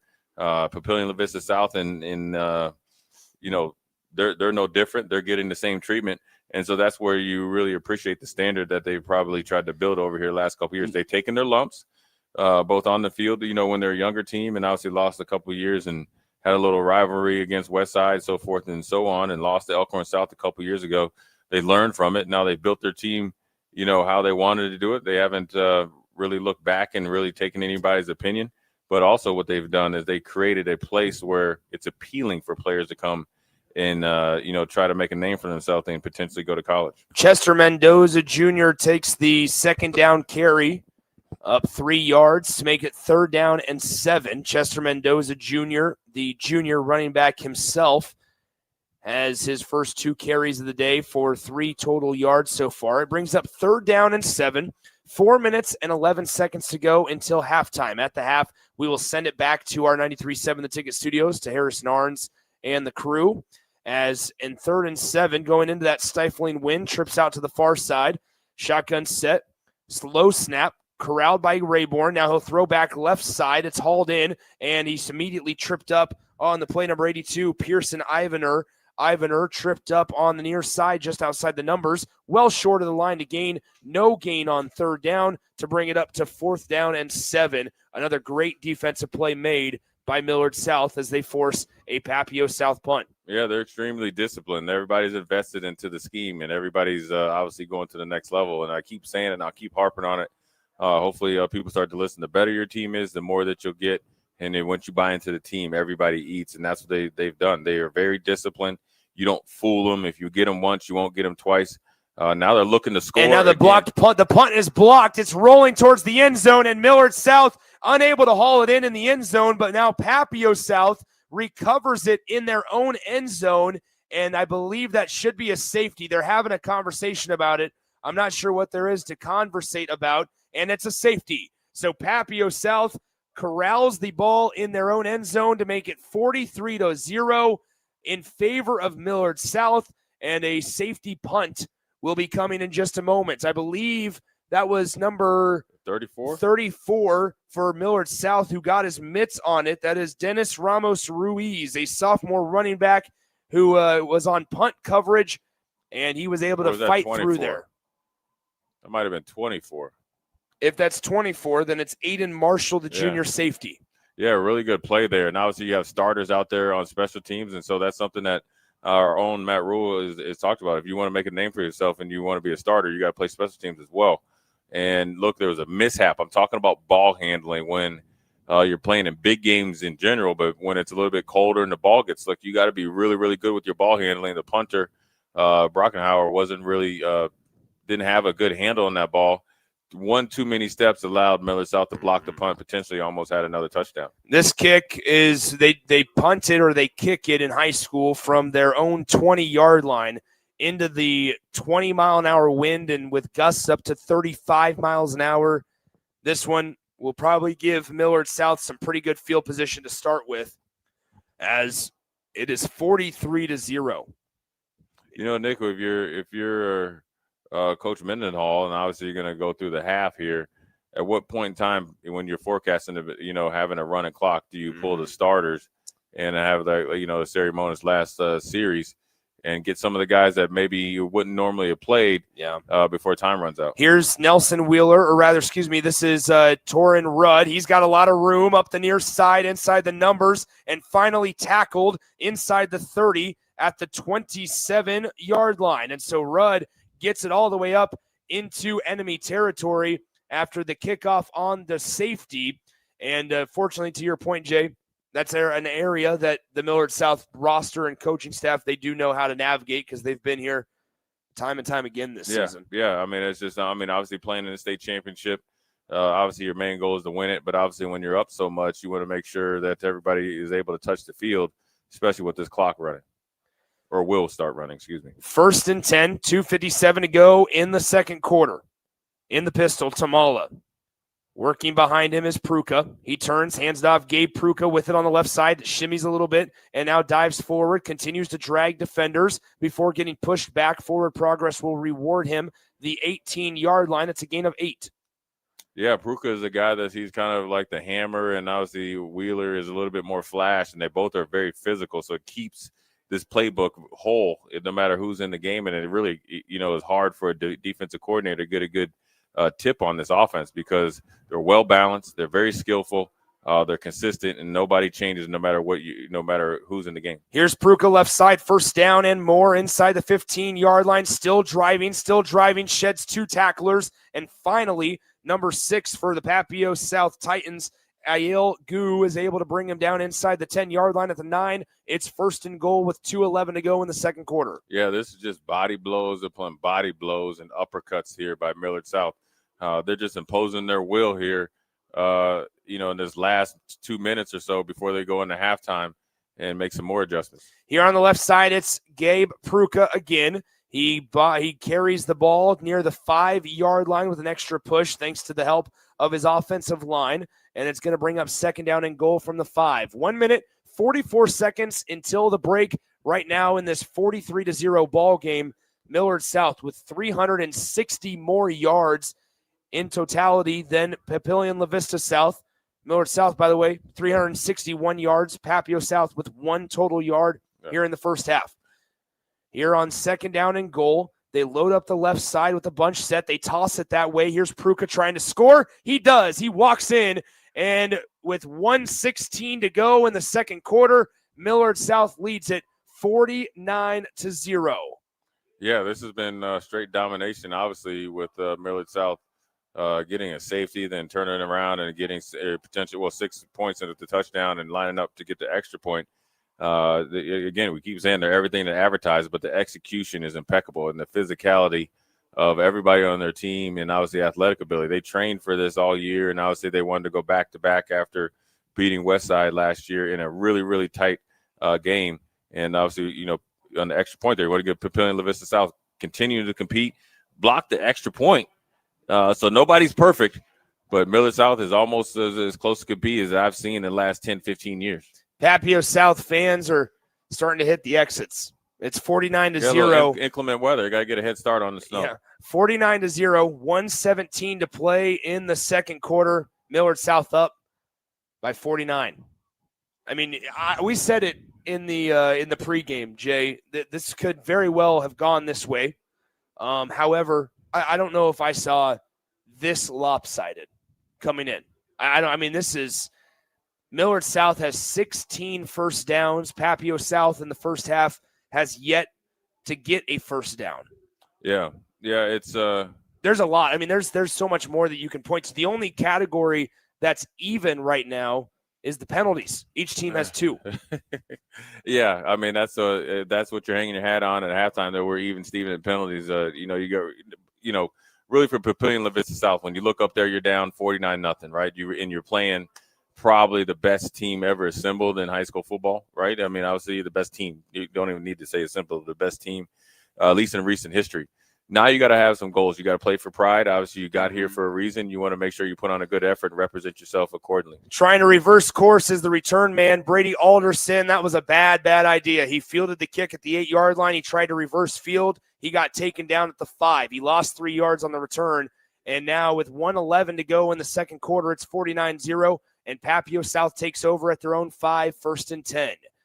So we will see the duo of quarterbacks in Rayborn and Beckenhauer. It's been a lot of Rayborn recently, but it looks like Beckenhauer is going to be the signal caller on this possession. And so it's 1st and 10 as they go into the stiff wind here at Memorial Stadium. The flurries are flowing and blowing up here in the 6th floor of Memorial Stadium's press box on the west side. Shotgun set, running back to the left side. They turn, they hand it off, and bouncing it outside is Logan Arch. He makes a couple of guys miss, now moves forward. He'll be now driven back after a gain of 3 yards on the play. It'll be 2nd down and 7 from the 8-yard line of the Titans with less than a minute to play in the second. Against a regular team, that was a really good run. That probably would have turned into 15, 20 yards for Logan Arch when you make 2 or 3 guys miss. But when you see how quick he was swallowed up by Millard South by 5 or 6 defenders, you know why they've been dominant all year. And so I think right now Papio and La Vista South is trying to get into halftime. Down 49 points. They're trying to make some adjustments to at least try to get on the scoreboard. At this point, that's what you're trying to think of. 33 seconds to play. They're down 49-0. Papio South with the handoff. Arch goes nowhere. No gain on the play. It stays 2nd and 7. And if Papio South was content, they would just go into half here. They do not have to snap it again, and it appears that that is what they will do. So a first half dominated by Millard South. 49-0, your score at the break in the Class A state championship game. Millard South dominates. That's the only word that can come to mind right now for what we saw in those first 2 quarters. The good news for the Titans, they receive the second half kickoff, but it will be with a running clock here in the Class A championship game. We'll step aside, come back in a couple of minutes, but for now, we will send it back to our 93.7 The Ticket studios, and Harrison Arns is standing by with your halftime show here on 93.7 The Ticket. Imagine starting your day with a computer glitch that leaves you feeling stuck, frustrated, and unable to get your work done. You have 1,000,001 things to get done today, and waiting for the tech issue to solve itself isn't one of them. It's time to let Hamilton handle the tech so you don't have to. We help businesses across the state spend more time on what they do best and less time frustrated with office technology. As the official business IT partner of the Huskers, we're focused on providing custom solutions that set you up for success now and in the future. Connect with us today at hamiltonisbusiness.com.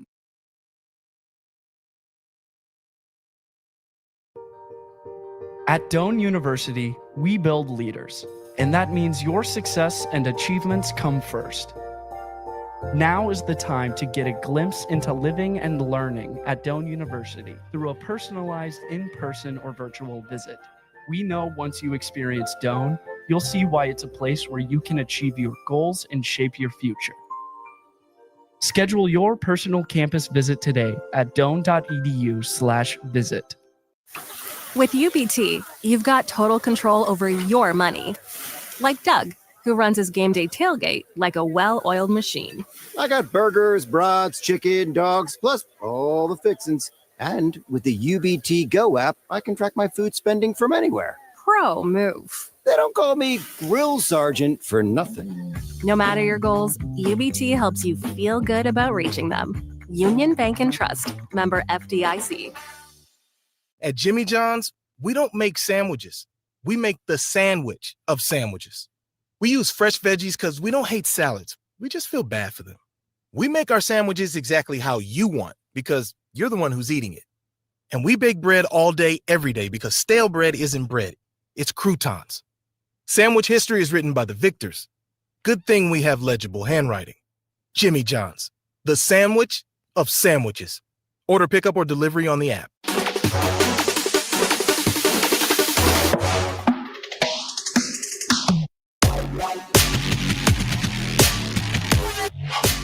All right, welcome in to the 2025 NSAA Football Class A State Championship game between Millard South, 12-0 heading into this one, and Papio and La Vista South, 11-1 heading into it. It is a bit of a blowout here in the first half. You got Nick Sander, Jay Foreman down there in Memorial Stadium covering it. Obviously, for all those wondering, it is going to be a running clock to start that second half due to a 49-0 lead. And yeah, you kind of feel for Papillion La Vista South. This Millard South team is unreal with the amount of talent they have. It's a good Papillion La Vista South team. It's just kind of the circumstances of what Millard South has put together this year. Just for reference, again, I said the score is 49-0. Millard South has 16 first downs.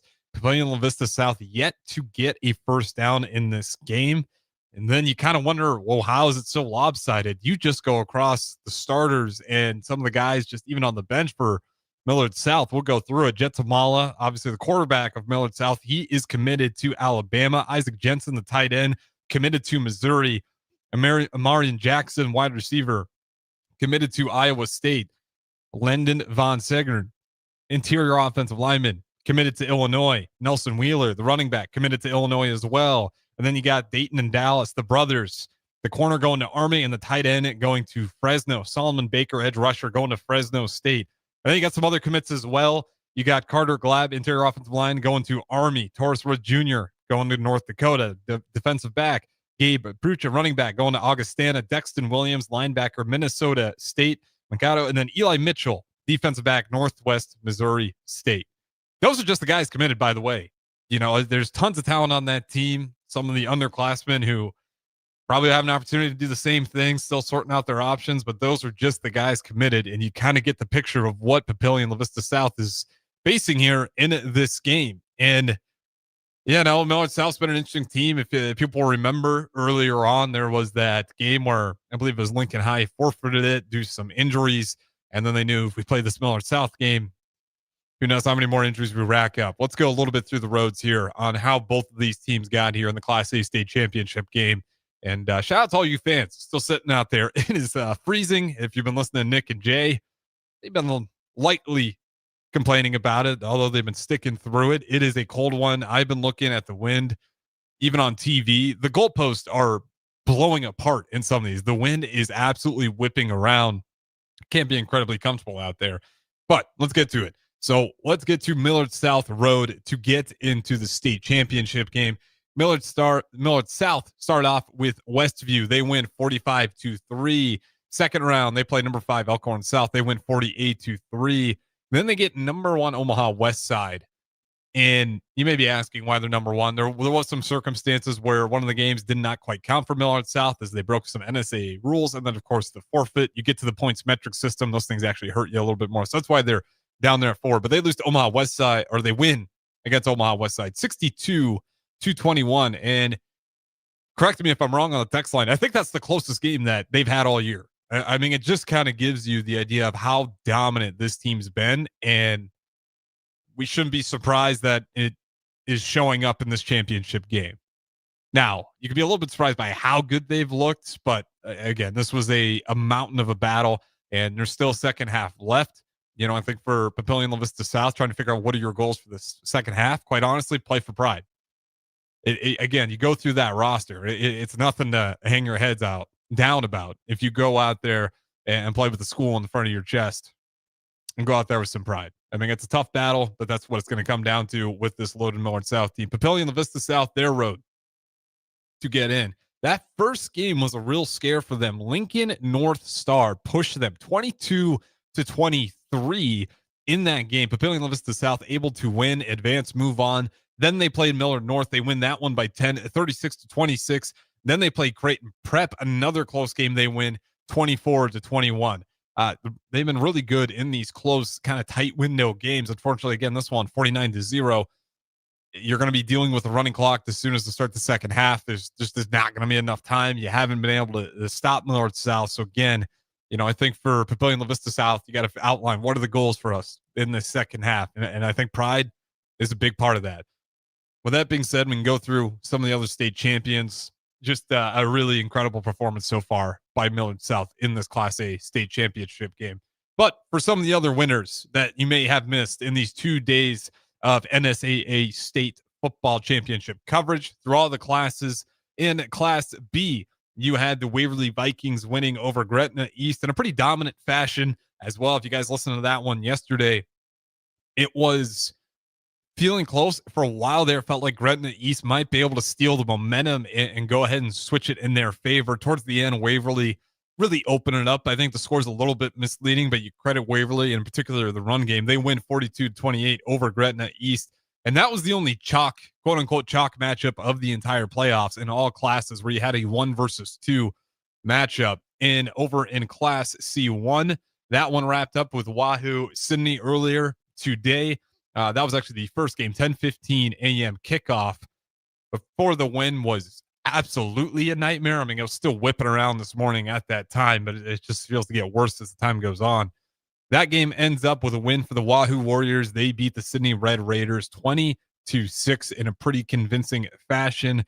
Moving on to Class C2, you had the Bishop Newman Cavaliers win over Grand Island Central Catholic. That was the game just prior to this one, and they win it 37-15. Over in Class D1, the championship was the Sandy Creek Cougars, who were able to take down Crofton in a pretty convincing fashion. They win by 40, 26-66. Over in Class D2, you had the Why Not Blue Devils winning over St. Mary's in the highest scoring affair so far out of all these games. If you're just tallying up both teams' points, 71-60. Yes, those are football scores, not basketball scores. Why Not Blue Devils win it for Class D2. And then in Class D6, you had Garden County winning 41-22 over Southwest. With that being said, we also got some Husker hoops going on right now. I'll give you updates on that as we still got a little bit of time here before we get back to Memorial Stadium with Nick Sainert and Jay Foreman. Shout out to those guys. I mean, it's cold. I don't blame them for shutting the press box window the way that wind is ripping through right now. Currently, the Nebraska women's basketball team having a good start in the Emerald Coast Classic. They won yesterday over Purdue Fort Wayne. Today, they faced Virginia, and they're currently leading it 53-40, and it's just good shooting. Really good shooting percentages. They're being smart with the ball, being patient in the shot clock. They're shooting 51% from the floor, 21 for 41, 43% from 3. Really great numbers there. And then their free throw percentage, 70%. Meanwhile, Virginia not playing a bad game themselves. They are 4 for 10 from 3 at a good, cool 40%, and then 44% from the floor. So not necessarily bad offense by Virginia, but better offense from the women's basketball team, and just a good performance. I believe the leading scorer in that one is currently Britt Prince. Yeah, Britt Prince with 18 points leading it for the Huskers. The men also playing today at home, and it's been a little bit chaotic downtown with all these state championship games. Then you have Husker hoops at home as well, but it looks like a good crowd made it there nonetheless, despite the weather, despite the traffic that I'm sure has been crazy all downtown tonight in the Haymarket and just around the Haymarket area. But it is currently tied up. They are playing Winthrop, and it is 41-41 to start the second half. Just got rolling through, and this is kind of the polar opposite of the women's basketball game. Both teams probably wish they could shoot the ball a little bit better. Nebraska, 35% from the floor. They are 15 for 43. And then even cooler from the three-point line, 26%, 7 for 27. It's great if you could take threes, if you can make them, though. I mean, that's the point. You got to make them. And right now, 26% is kind of allowed for this slow start to happen. And then for Winthrop, they are shooting 38% from the floor, 15 for 39, a 31% three-point percentage, 8 for 26. The difference, though, they are missing free throws. They got 57% on the free throw line. They haven't taken a bunch, but they're 4 for 7. And then turnovers. They've been turning it over quite a bit. They have 7. Nebraska only with the 3. Nebraska getting out rebounded in this one, but they are leading with assists. They got their 12 assists compared to Winthrop's 9. That being said, though, plenty of ball game left, and this men's Nebraska basketball game in particular feels like it's going to go down to the wire. Whichever team can kind of catch their rhythm in the shooting game is most likely going to decide it. I just looking at both offenses, it's not bad shot selection from what I'm seeing. It looks like both teams are doing a good job being patient in the shot clock, but on top of the offense is being patient. You're seeing some really good defense. And the one time, I look up and Winthrop takes a seat back on defense. They don't get on Sanford. Sanford knocks it down for a 3. I'm seeing good offense by both teams. Both teams being really patient, really good sets, And they honestly look a little bit like what Fred Hoiberg likes to do here at Nebraska, with a lot of screens, a lot of sets in action, a lot of backdoor cuts. And when the three's open, they're going to take it. And they got plenty of shooters that can knock that one down. So Nebraska gets the lead here, but still closer to 16 minutes to go in that second half. Should be an exciting finish the way this one's playing out. Again, I kind of like the way both teams are playing here. The shooting numbers would say these teams are playing out a system. They're taking bad shots. They're rushing into the shot clock. I think it's just one of those nights where the defense are stepping up to the challenge of playing with offenses that are going to use that shot clock and wait till they get that shot that they want. But the defense has been doing a good job hanging on, communicating, switching if they need to, keeping track of their guys, especially on those backdoor cuts. Low scoring affair. We'll see if that changes in the second half. And so far, it looks like a little bit of a faster start. And of course, the woman still with the lead, 55-40 in that third quarter. So you got a couple Nebraska men's basketball games going on right now. And then, of course, you got a loaded week as well. Friday, we got football coverage on top of volleyball coverage. Saturday, we have Nebraska men's basketball coverage on top of some more volleyball coverage as they get Penn State and then Ohio State to wrap up the year as it's coming down the line. And they're sitting there hoping to finish the season undefeated. Nebraska volleyball, that is. And then it's just a matter of time of getting to postseason play. SEC's having a conference tournament this year, as me and DP talked about last night. So that will shake things up. Currently, it is Kentucky and Texas in the volleyball SEC championship game. And that winner of that game will have a lot of weight on how the seedings are going to go. Some could argue maybe the Big Ten should have a volleyball conference tournament to the end of the year, but currently it does not have one. And I wouldn't be surprised if they've never had one. That being said, real quickly, we'll give you some more updates on the Class A state championship game between number 4, Millard South, number 3, Papillion La Vista, before we go ahead and throw it to another break again. And it's 49-0. 16 first downs for Millard South, 0 for Papillion La Vista South. And, the things you're seeing is Papillion La Vista South has really had some opportunities, maybe not to go ahead and take the lead and run away with the game, but early on, they had an opportunity for an interception, good, attempt to block the pass. I'm sure you wish you could have that one back. You get an interception there, you steal a little bit of momentum. You're feeling a little bit better about yourselves. Instead, you knock it down, which is great. You stop the completion from happening, but then eventually Millard South does go ahead and punch it in. And then on offense, some mishandled snaps, putting the ball on the ground, on the turf before the defense even gets there. They've had some play calls. I was listening to Jay Foreman where they're pulling some linemen. And the problem with that is Millard South is so good and so fast up there that as soon as you pull it, in thought, it's a good idea, but in practice, the athleticism of Millard South, that speed gets there before your blocks can even go over where they need to, before you can get the handoff out and you're getting touched in the backfield. Easier said than done, because it feels like right now Millard South can stop any kind of offensive attempt and counter anything that they're trying to do. We went through their players who are already committed to the college level, a lot of them committed to Division I, really good Power 4 programs, and then other players committed to Army and some of the smaller schools, but nonetheless, just kind of tells you this team's loaded with college football talent. And again, I don't think it's a bad Papillion La Vista South team. I think it's just unfortunate. This might be one of the best teams to just flat out come out of the state of Nebraska. That's not the 95 Husker team. It's incredible, the collective talent they've put together. And, you credit the coaching staff as well. I know there's a lot of talk about, well, it's just the players. They got all the best players. Part of that's true. Part of it, it looks like a well-coached team. Despite having talent, doesn't look like they just lean on the talent to do everything for them. They're being really methodical about how they're calling their plays. And they've gotten to a point now where they're even getting some of the bench involved in there as well. So for Papillion La Vista South, I think that you just got to do everything you can to not hurt yourself. This is a good team. And if you hurt yourself, they are going to pounce on that opportunity and you're going to look up and they're going to have another touchdown before you know it. You got to make sure to take care of it. And if you get an opportunity, like when Smala threw a bad ball that should have been a pick, you got to take that one and make them pay for their own mistakes. Right now, they just look incredibly comfortable. Nothing's really shaking them. They've been on rhythm all night long. And I think that's the goal for Papillion La Vista South. Find some ways. Don't hurt yourself. And see if you can steal a little bit of momentum. You've had some opportunities.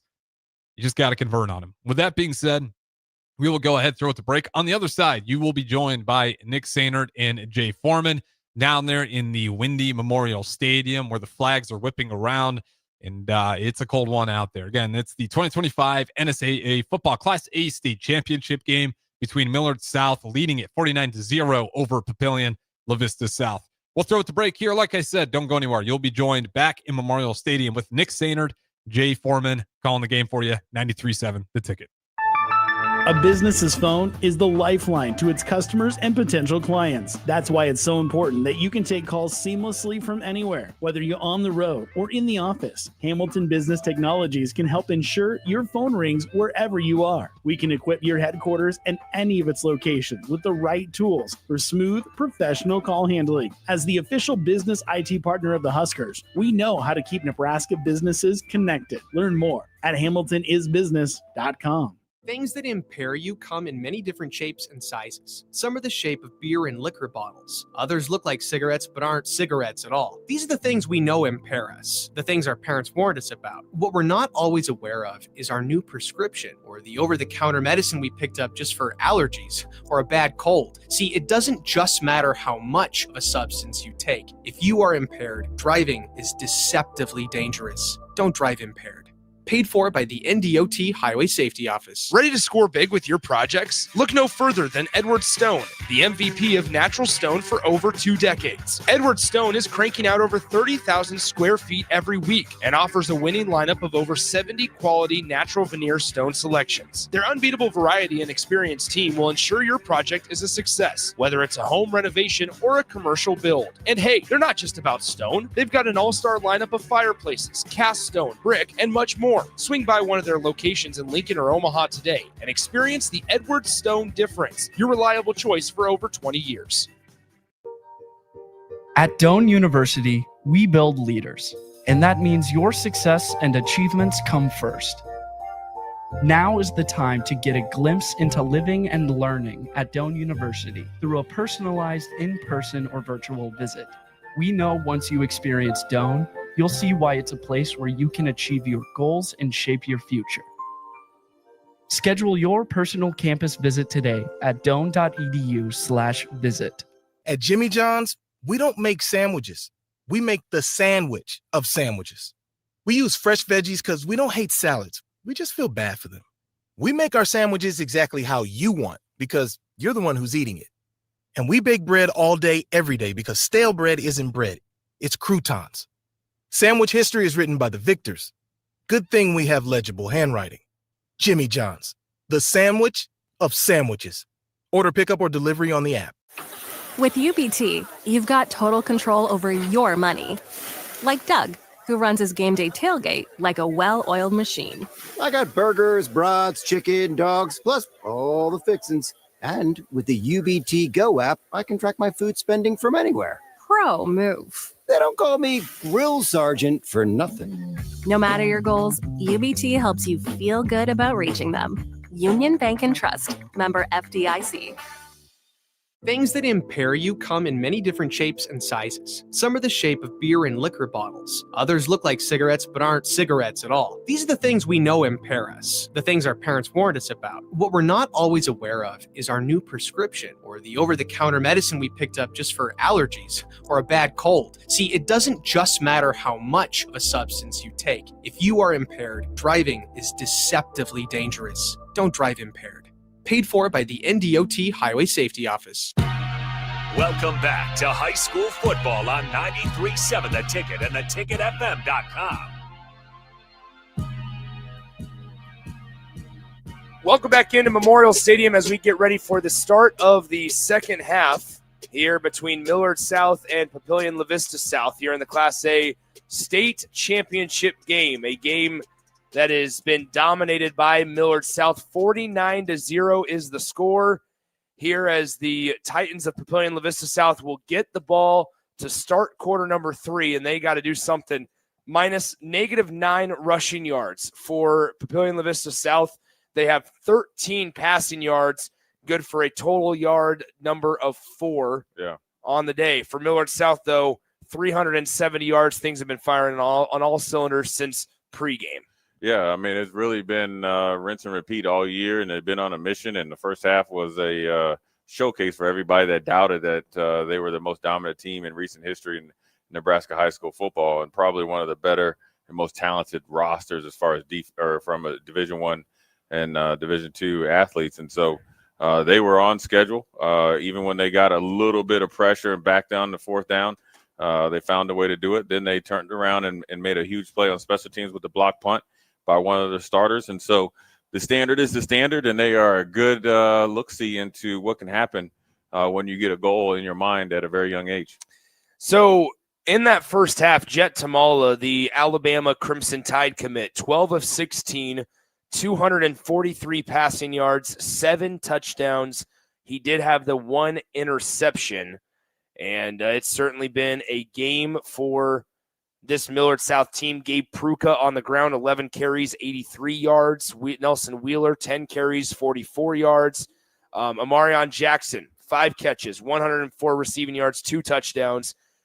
Owen Zeck, 3 catches on 3 targets for 112 yards and 3 touchdowns. Isaac Jensen, 1 catch, 1 touchdown. Gabe Pruka, 1 catch, 1 touchdown. It's been, multiple people that have hurt Papio South here today. Yeah, you don't have one person or one group of skill position players that you can probably hone in on. Mm-hmm. Anybody and everybody is equal opportunists, and so that's what makes Jet Tamala. I think Jet Tamala has the most passing touchdowns and most passing yards in Nebraska high school history as well. That's what happens when you just throw to the open guys. Obviously they have the offense center around him. He's been able to start varsity, I think, since he's been a freshman in high school, and he's been productive almost every year. And you got to think where you have Isaac Jensen, who probably, along with Amarion Jackson, I think, and they're probably all about the same as far as level, star rankings. He has 1 target, 1 catch for 6 yards, and so to be selfless on a great team like that, and he's going to Missouri, and he's looking to get some playing time next year. Let you know what type of culture they have. Papio South, after a touchback on the kickoff, they run it on first down, and they get nowhere. They lose 2 yards on the play. And we are in, just for context, we are in running clock territory. So Millard South is up by 35 or more points, and we are in the second half. And so the clock will continue to run, barring any injury stoppages or media timeouts or timeouts called by either team. So that is where we're at currently on this one. But with 11:23 and counting here in the third quarter, it's 49-0. Papillion La Vista South with the football. And they face a 2nd down and 12 going with the wind, into the wind towards the north end zone.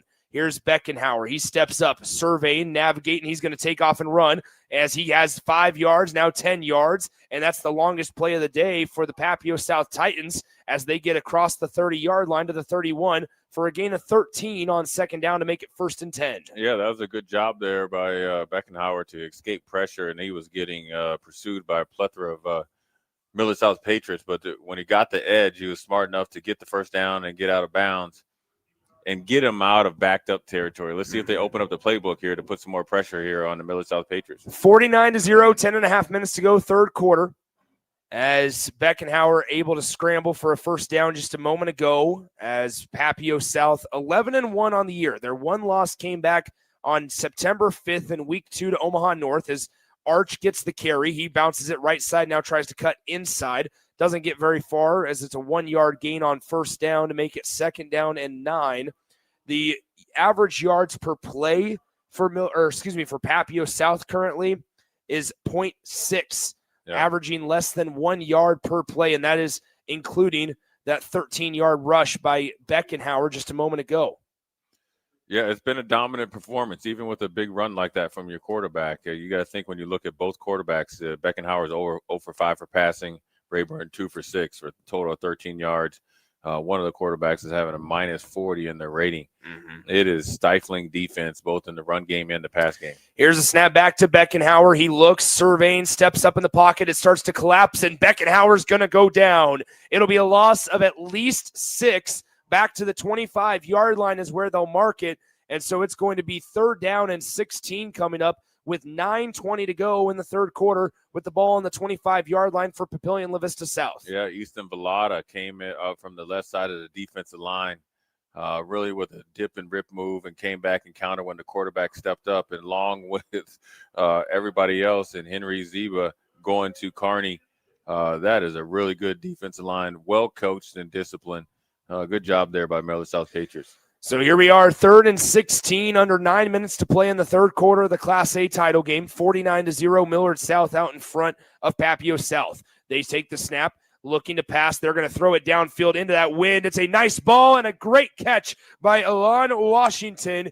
Elon Washington near midfield hauls it in, and it's a first down for Papio South. What a nice pitch and catch from Beckenhauer to Washington. Yeah, you're going to get man-to-man defense when the safeties are creeping up towards the line of scrimmage because they feel like their corners and Torres Rudd and company can lock up against anybody man-to-man. A skinny post, good pass, good catch, really good catch there in concentration by Washington. About the midfield range. That was also a really nice. There's a penalty flag on the play as well late, and it goes against Millard South. And so I think this is going to take it 15 yards farther down the field. And I think they did get a roughing the passer on Millard South. And so that was late and high as we see the replay. So add on another 15 yards, makes it 1st and 10 at the Millard South 36-yard line with 8:15 to play in the third. Yeah, Solomon Baker was about 2 or 3 steps too late, hitting Breckenhauer, and they had to pay the price there. Beckenhauer pass far sideline. It's out of reach. Good coverage on the play there as Millard South forces the incompletion. I believe in coverage for the Millard South Patriots, it was number 3, Deshaun Prince, the senior defensive back. And so that brings up 2nd down and 10 from the 36-yard line of Millard South. It's the first time that Papio South has been able to be in Millard South territory, as on the day they only have 3 first downs, and they've gotten 2 of them here on this drive. They are 1 of 7 on 3rd downs, but right now it's 2nd down and 10. Ball is on the 36-yard line of Millard South. Shotgun set, 2 wideouts each side, arch to the right hip of Beckenhauer. Back to pass, looking downfield. They're going to throw into a post route, and we will have a pass interference call against Millard South. There are 2 penalty markers on the play. One is on the far set of numbers. One is in the secondary where the pass was thrown. While they sort this out on the field, let's pause 10 seconds for station identification here on the ticket.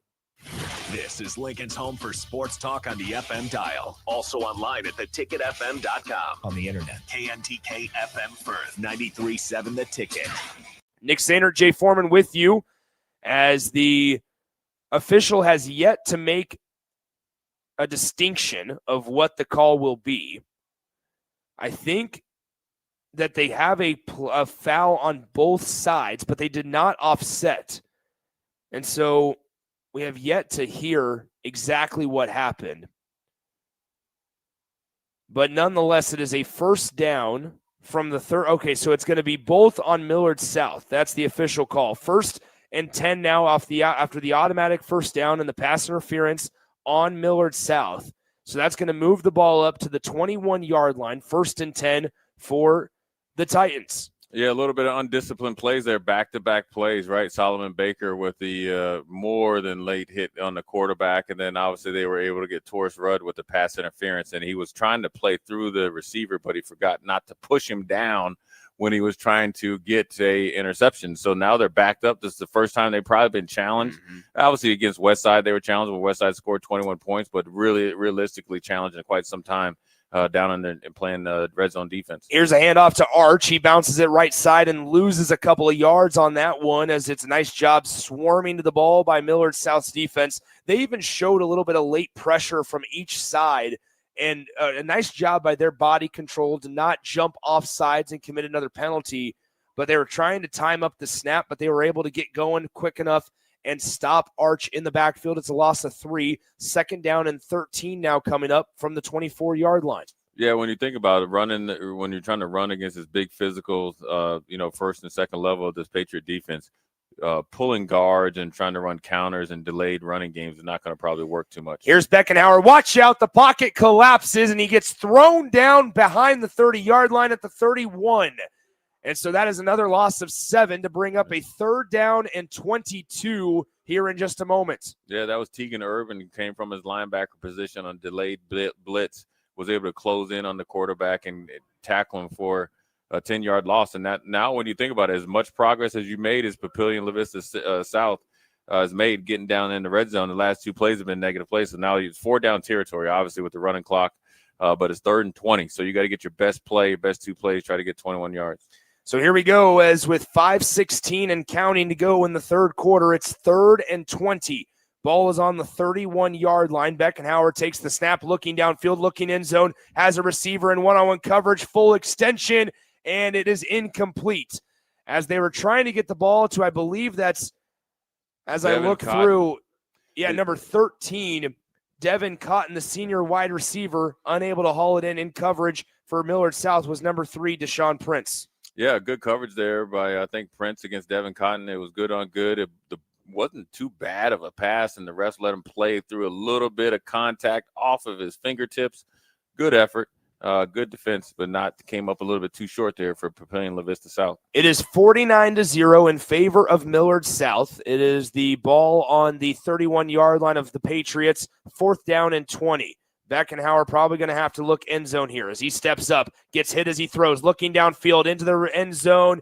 The pass is not complete, but they might have gotten away with some extracurricular before the ball had gotten there. In coverage for Millard South was number 7, Dayton Gaius-Anegbu, and they were trying to get the ball to Elon Washington, unable to do so up the seam. It's a turnover on downs. Yeah, Papillion La Vista South is still trying to compete and get some points on the scoreboard.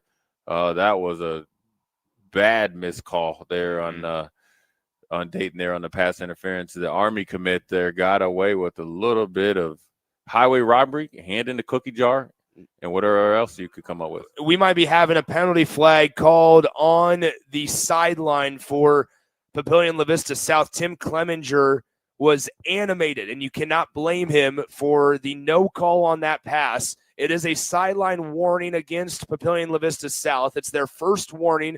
The far sideline official was the one who threw it. He's still getting an earful from Tim Clemenger as he's the one who has to stand on that sideline right by the head coach of Papillion La Vista South. He's going to be the one that falls on the knife. But nonetheless, it's 1st and 10 from the 31-yard line of Millard South as the Patriots get the ball. They turn, they hand it off on 1st down. Here is Nelson Wheeler. He gets driven back. Number 4, Cole Lemp, the senior defensive back, was in on the stop for the Titans. Good job of a nickel blitz there by Papillion La Vista South, and Cole came in and was able to tackle Nelson Wheeler. They are doing a better job of reestablishing a line of scrimmage with their defensive front against Millard South. Millard South is playing with a little bit higher pad level than they had earlier in the game.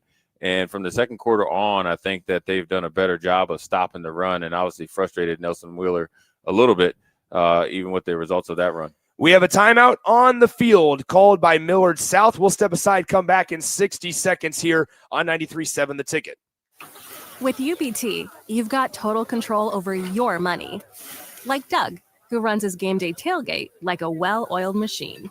I got burgers, brats, chicken, dogs, plus all the fixins. And with the UBT Go app, I can track my food spending from anywhere. Pro move. They don't call me Grill Sergeant for nothing. No matter your goals, UBT helps you feel good about reaching them. Union Bank and Trust. Member FDIC. If you're a homeowner or a business owner, you have a lot of projects, and no one has an unlimited budget or time. Sunbelt Rentals makes all jobs less stressful with no need to purchase large equipment or hire a crew. You can do it yourself with rentals in everything from aerators and power rakes for spring yard work to stump grinders, concrete mixers, tile saws, and more. Check out their inventory in Lincoln, north of Cornhusker Highway on 56th Street, or online at sunbeltrentals.com. Now back to high school football on 93.7 The Ticket and theticketfm.com. Nick Sainer, Jay Foreman back with you from Memorial Stadium as we are over halfway through the third quarter. 2:56 to play in quarter number 3. 49-0 is your score. 2nd down and 10 coming up for Millard South here. Ball on the 31-yard line of the Patriots as they are continuing to dominate in today's game. They're up by 7 touchdowns. Tamala back to pass, getting pressure up the middle. Now spins around, steps up. He goes down. For the first time today, Papillion La Vista South sacks Jet Tamala, and it's way back at the 20-yard line. and it's going to bring up third down and about 21 yards to go. Yeah, I think that the message at halftime by Coach Clemenger was to go out there and have fun and let it all hang out, and I think it's really loosened up this Papillion La Vista South defense. They did a really good job against the run, as we saw.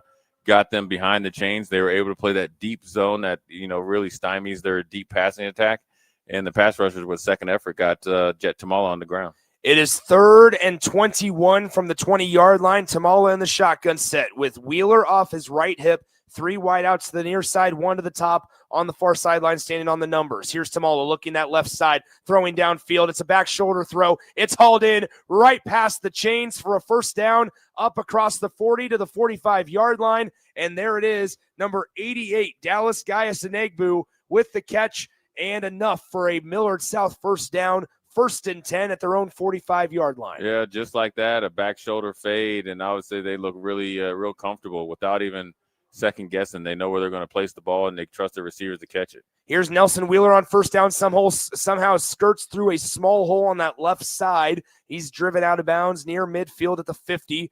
They're going to mark him out at the 49, though, and there's an injured Titan down on the surface on that far sideline. It looks like it was number 52, Joshua Thompson, a senior linebacker, 6'4", 210 pounds. He's down on that Titans sideline. We'll step aside, come back in 60 seconds here on 93.7 The Ticket.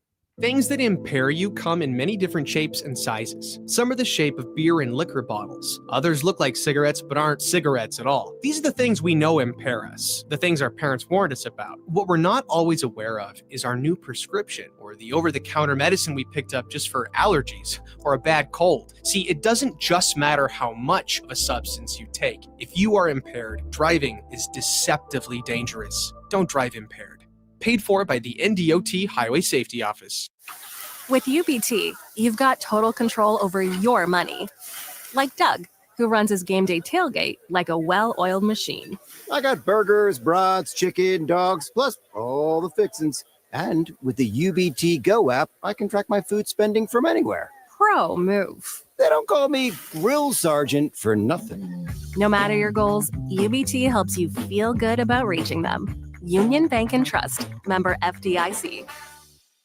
Now back to high school football on 93.7 The Ticket and theticketfm.com. Nick Sander, Jay Foreman with you here on second down and medium. It's going to be a flea flicker. Quick pass out near side after Tamala gets it back. They get it into the hands of Pruka on the near side. He's upended by number 6 of Papio South, Ayel Gu. And Gu's able to drive him down, but not until he gets enough for the first down. A little bit of trickeration and creativity there. It was slowly developing for Millard South, but they were able to still get a completion out of it for a first down up across the 50 and to the 44-yard line of Papio South. 40 seconds to go, third quarter. The pistol formation, they turn, hand it off. Here's Nelson Wheeler shimmying his way on that right side of that offensive line, and he gets forward for a gain of 3 up to the 41-yard line.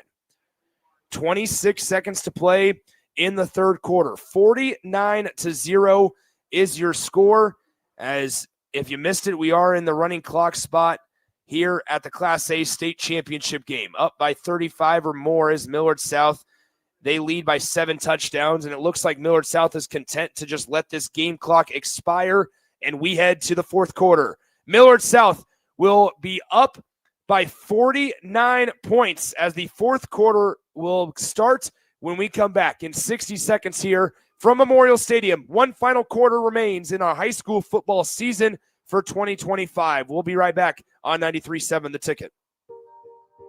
At Doane University, we build leaders, and that means your success and achievements come first. Now is the time to get a glimpse into living and learning at Doane University through a personalized in-person or virtual visit.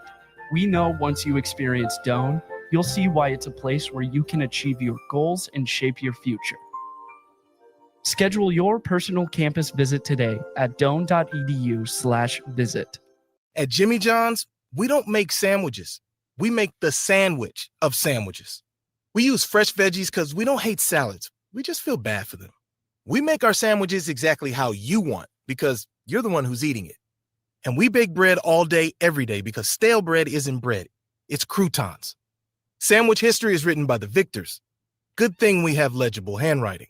Jimmy John's, the sandwich of sandwiches.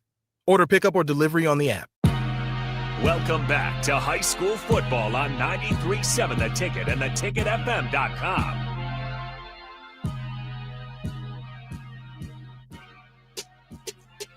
Nick Sainer, Jay Foreman with you from Memorial Stadium. An update from what's going on over at Pinnacle Bank Arena. Nebraska has the 11-point advantage on Winthrop, 72-61. Back here at Memorial Stadium, though, Millard South, has a large advantage on Papillion La Vista South. 49-0 the score as we begin the final quarter of play for the 2025 high school football season.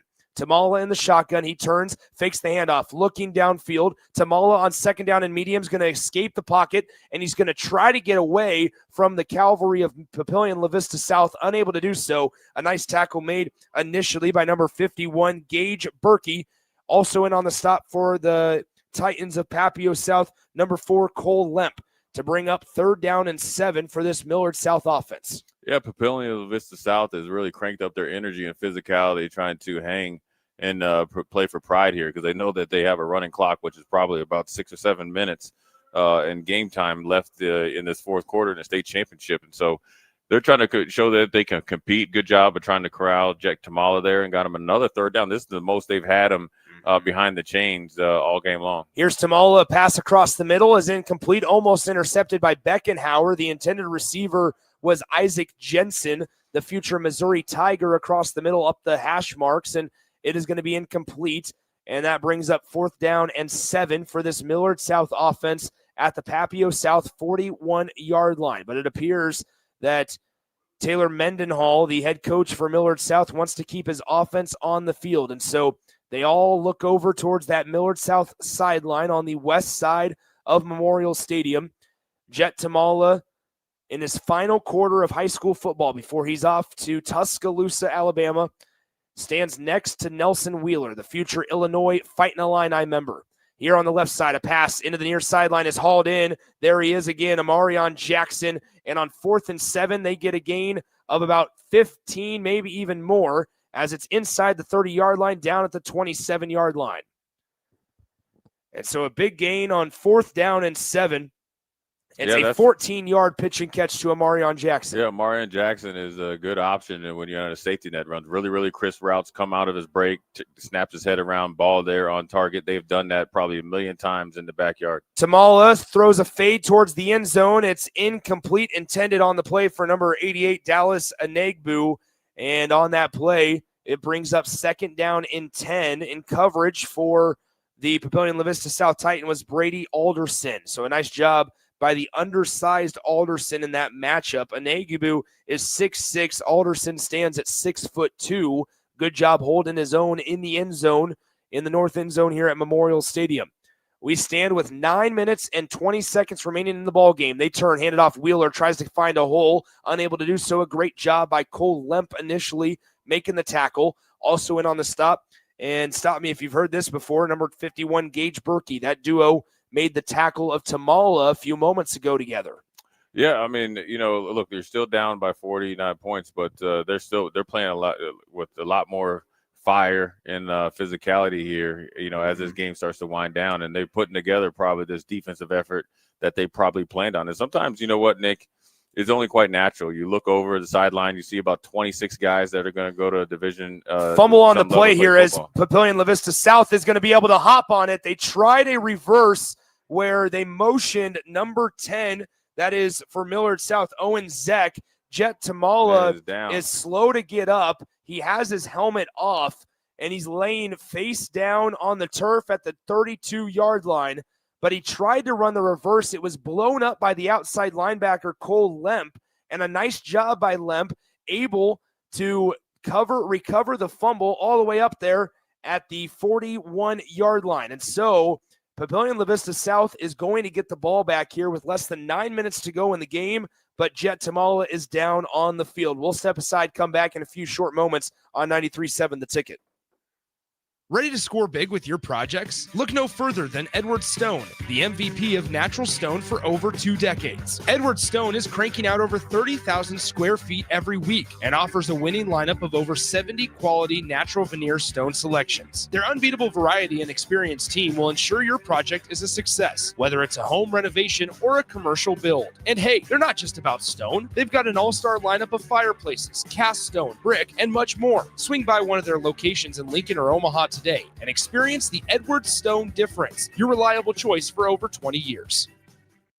Now back to high school football on 93.7 The Ticket and theticketfm.com. Back in Memorial Stadium, the site for the Class A state championship game. Nick Sainert, Jay Foreman with you. Thanks to Harrison Arns and the entire crew back in our 93.7 The Ticket studios over these last 2 days, filling the airtime and pushing all the buttons back in our studios, 1040 O Street. Appreciate you guys listening, whether it's on the FM dial, the mobile app, or on our Sartor Heyman Jewelers live video stream. Papillion La Vista South takes over. They're going to turn to Rayborn at quarterback here in the fourth quarter with 8 minutes and 27 seconds on the game clock. Shotgun snap. They turn. It's a reverse. It's Washington back to Rayborn. He's looking downfield into triple coverage. It's almost hauled in by Papillion La Vista South wide receiver Devin Cotton as it was floated over the triple coverage for Millard South, but it was just out of the outstretched arm of Cotton, and it's going to bring up 2nd down and 10. Yeah, a little flea flicker here, and you know what? All 3 Millard South defenders were going for an interception, and they misjudged the ball. They got lucky there because Cotton was behind all 3 defenders. That reminds you of the Michigan game, the Hail Mary for Ja'Cory Barney, where you don't play that deep ball that's stuck up in the air. You have to really track the ball, and you got to time it when it comes down from his apex. So here we go. 2nd down and 10 for Papillion La Vista South on their own 43-yard line. Fumble on the snap. Now the pocket collapses. Rayborn trying to just stay on top of that football, and he does so successfully all the way back at the 38-yard line. Yeah, Urban came on a linebacker blitz again and was able to get to the quarterback after he fumbled the snap. And once again, after you get a little bit of positive results for Papillion La Vista, Millard South starts to clamp down even late into this fourth quarter. Obviously, they're playing their starters all the way probably through. They're trying to, finish this magical season off the right way, up 49 points in the state championship game. You're getting a glimpse of all the guys, and you know what? They're rotating some players, and so some of the players that you see out there, 61, 62, there'll be some guys that maybe you'll hear about in the future. Papillion La Vista South with the ball, 3rd down and long. Rayborn rolls out to the left. He throws across his body. That one's picked off. Taken away by Millard South, as that's number 5, Tegan Urban, the senior linebacker. Right place, right time for Urban, and it's going the other way as Millard South intercepts Rayborn. Yeah, really good play there by Tegan Urban. Or a couple plays back-to-back. You have a sack, and then next thing you know, you have a coverage interception. Was in the flat, and then he took care of his business, got his eyes back on the quarterback, broke on the ball where Brockenhauer couldn't see him. Big play there from the senior linebacker. Undecided, but he will be going to at least a Division II level. He's a pretty good player himself.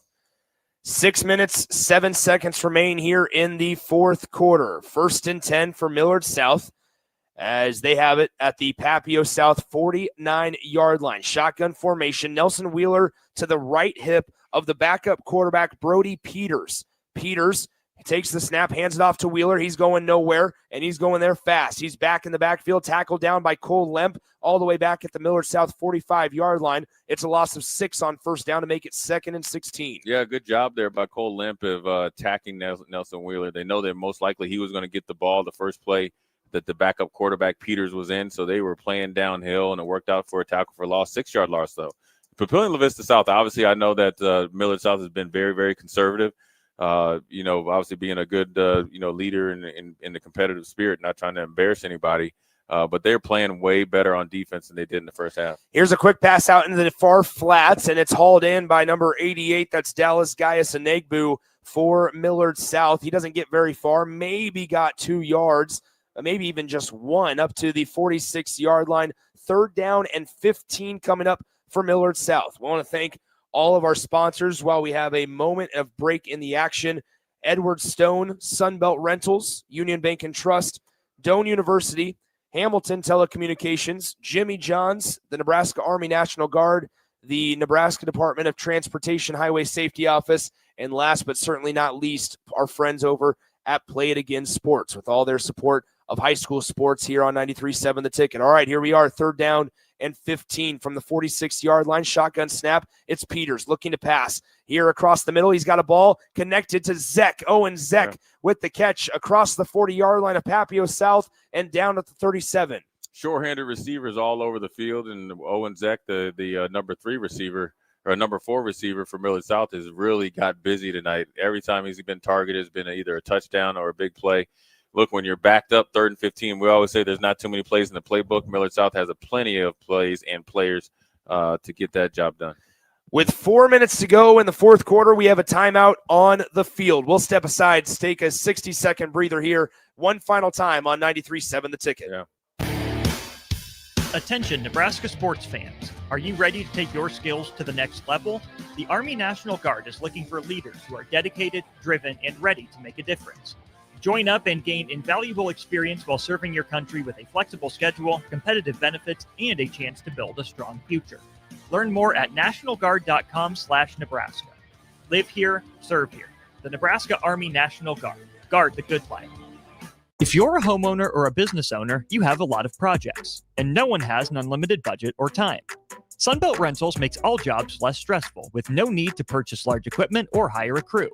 You can do it yourself with rentals and everything from aerators and power rakes for spring yard work to stump grinders, concrete mixers, tile saws, and more. Check out their inventory in Lincoln, north of Cornhusker Highway on 56th Street, or online at sunbeltrentals.com.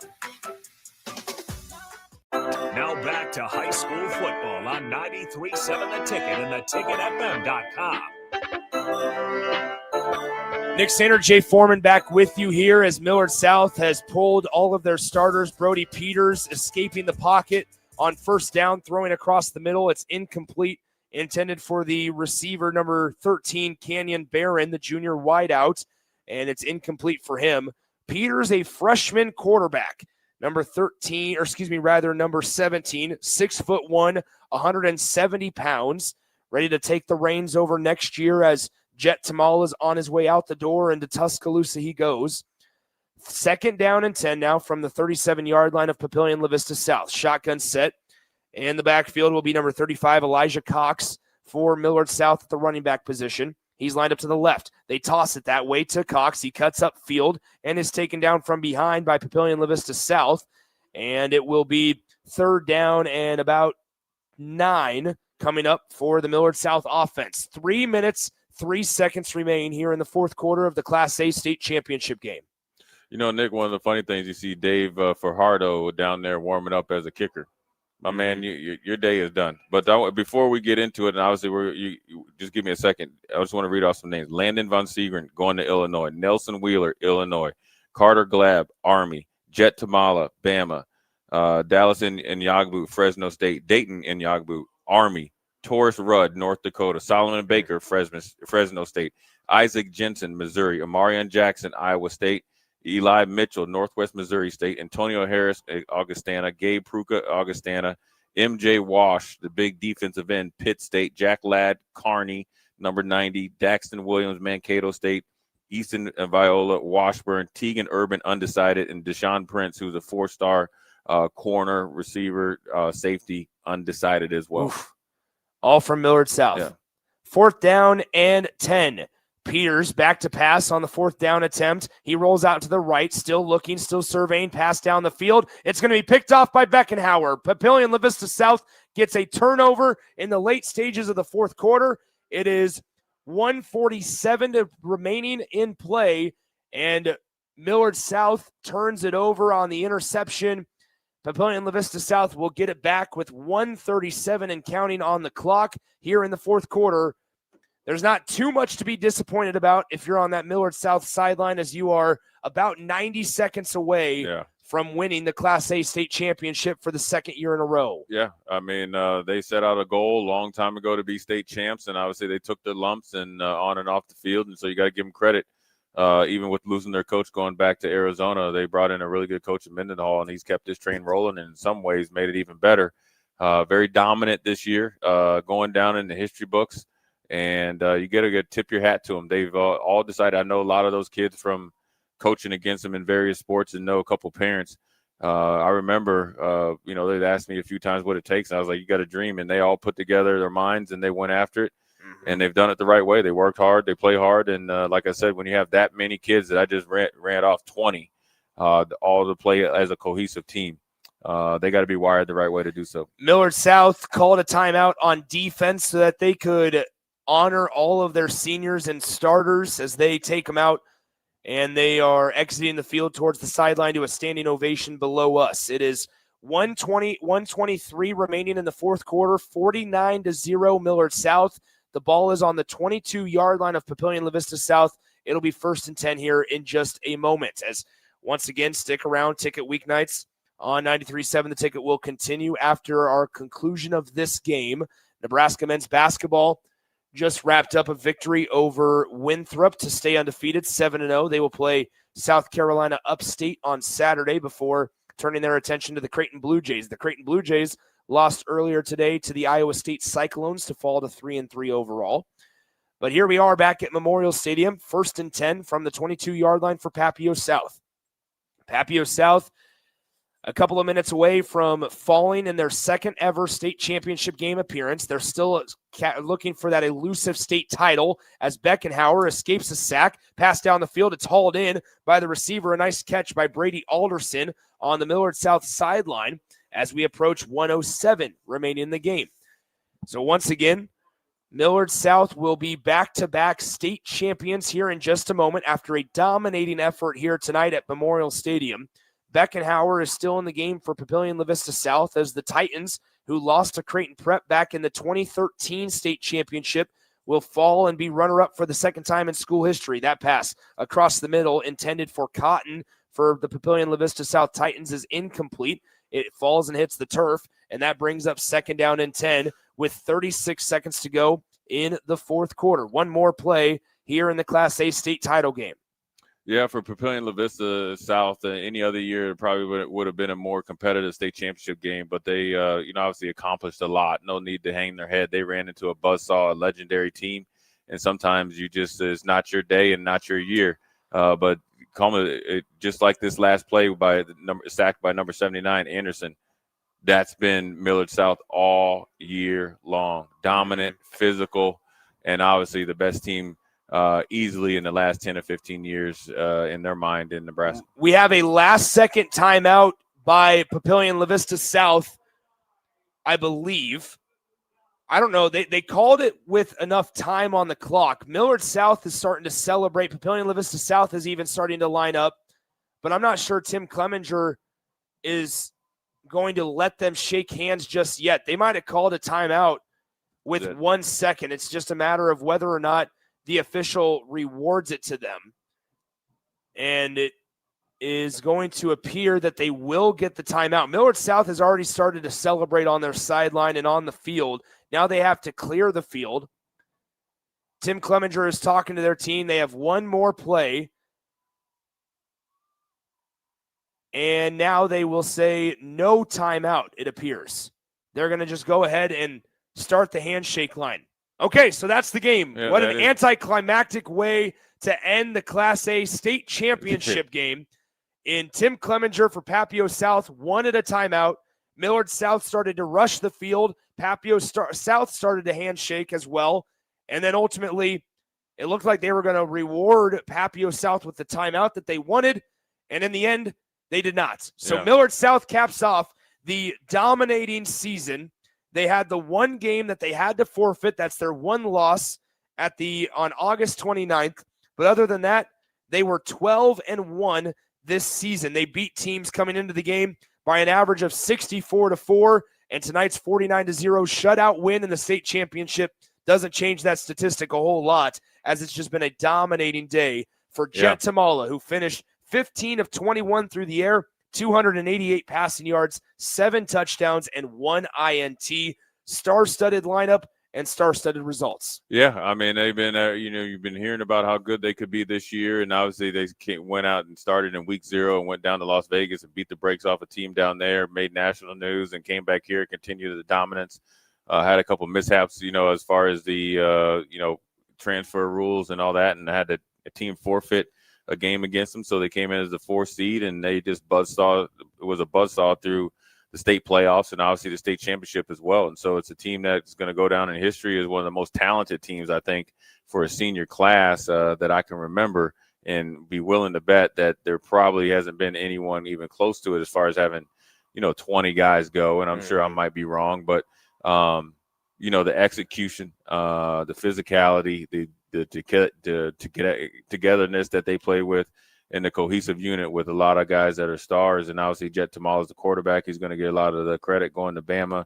But him and Amarian Jackson, ever since they've been freshmen, have been lighting this football field and scoreboard up. And so that's why they're going to go down as one of the better players in Nebraska history as far as yardages, and obviously 2-time state champion, back-to-back champions. So that'll do it for us here on the 2025 high school football season, as the Millard South Patriots win it in dominating fashion, 49-0. We can't thank you guys enough for tuning in to all 6 state championship games over the last 2 days here from Memorial Stadium on the Ticket. A major thanks to Jake Bachhoven, Harrison Arns, Austin Norman, and the rest of the crew in our 93.7 The Ticket studios for keeping us connected and pushing all the buttons. Thanks to DP, Jake Sorensen, AD, and Terrell Farley for filling all the airtime in between, as well as, once again, a dominating performance from Millard South High School tonight. Your 2025 Class A state champions. We will talk to you next time from Memorial Stadium. But for now, let's send it back to our 93.7 The Ticket studios right after this on 93.7 The Ticket. Things that impair you come in many different shapes and sizes. Some are the shape of beer and liquor bottles. Others look like cigarettes but aren't cigarettes at all. These are the things we know impair us, the things our parents warned us about.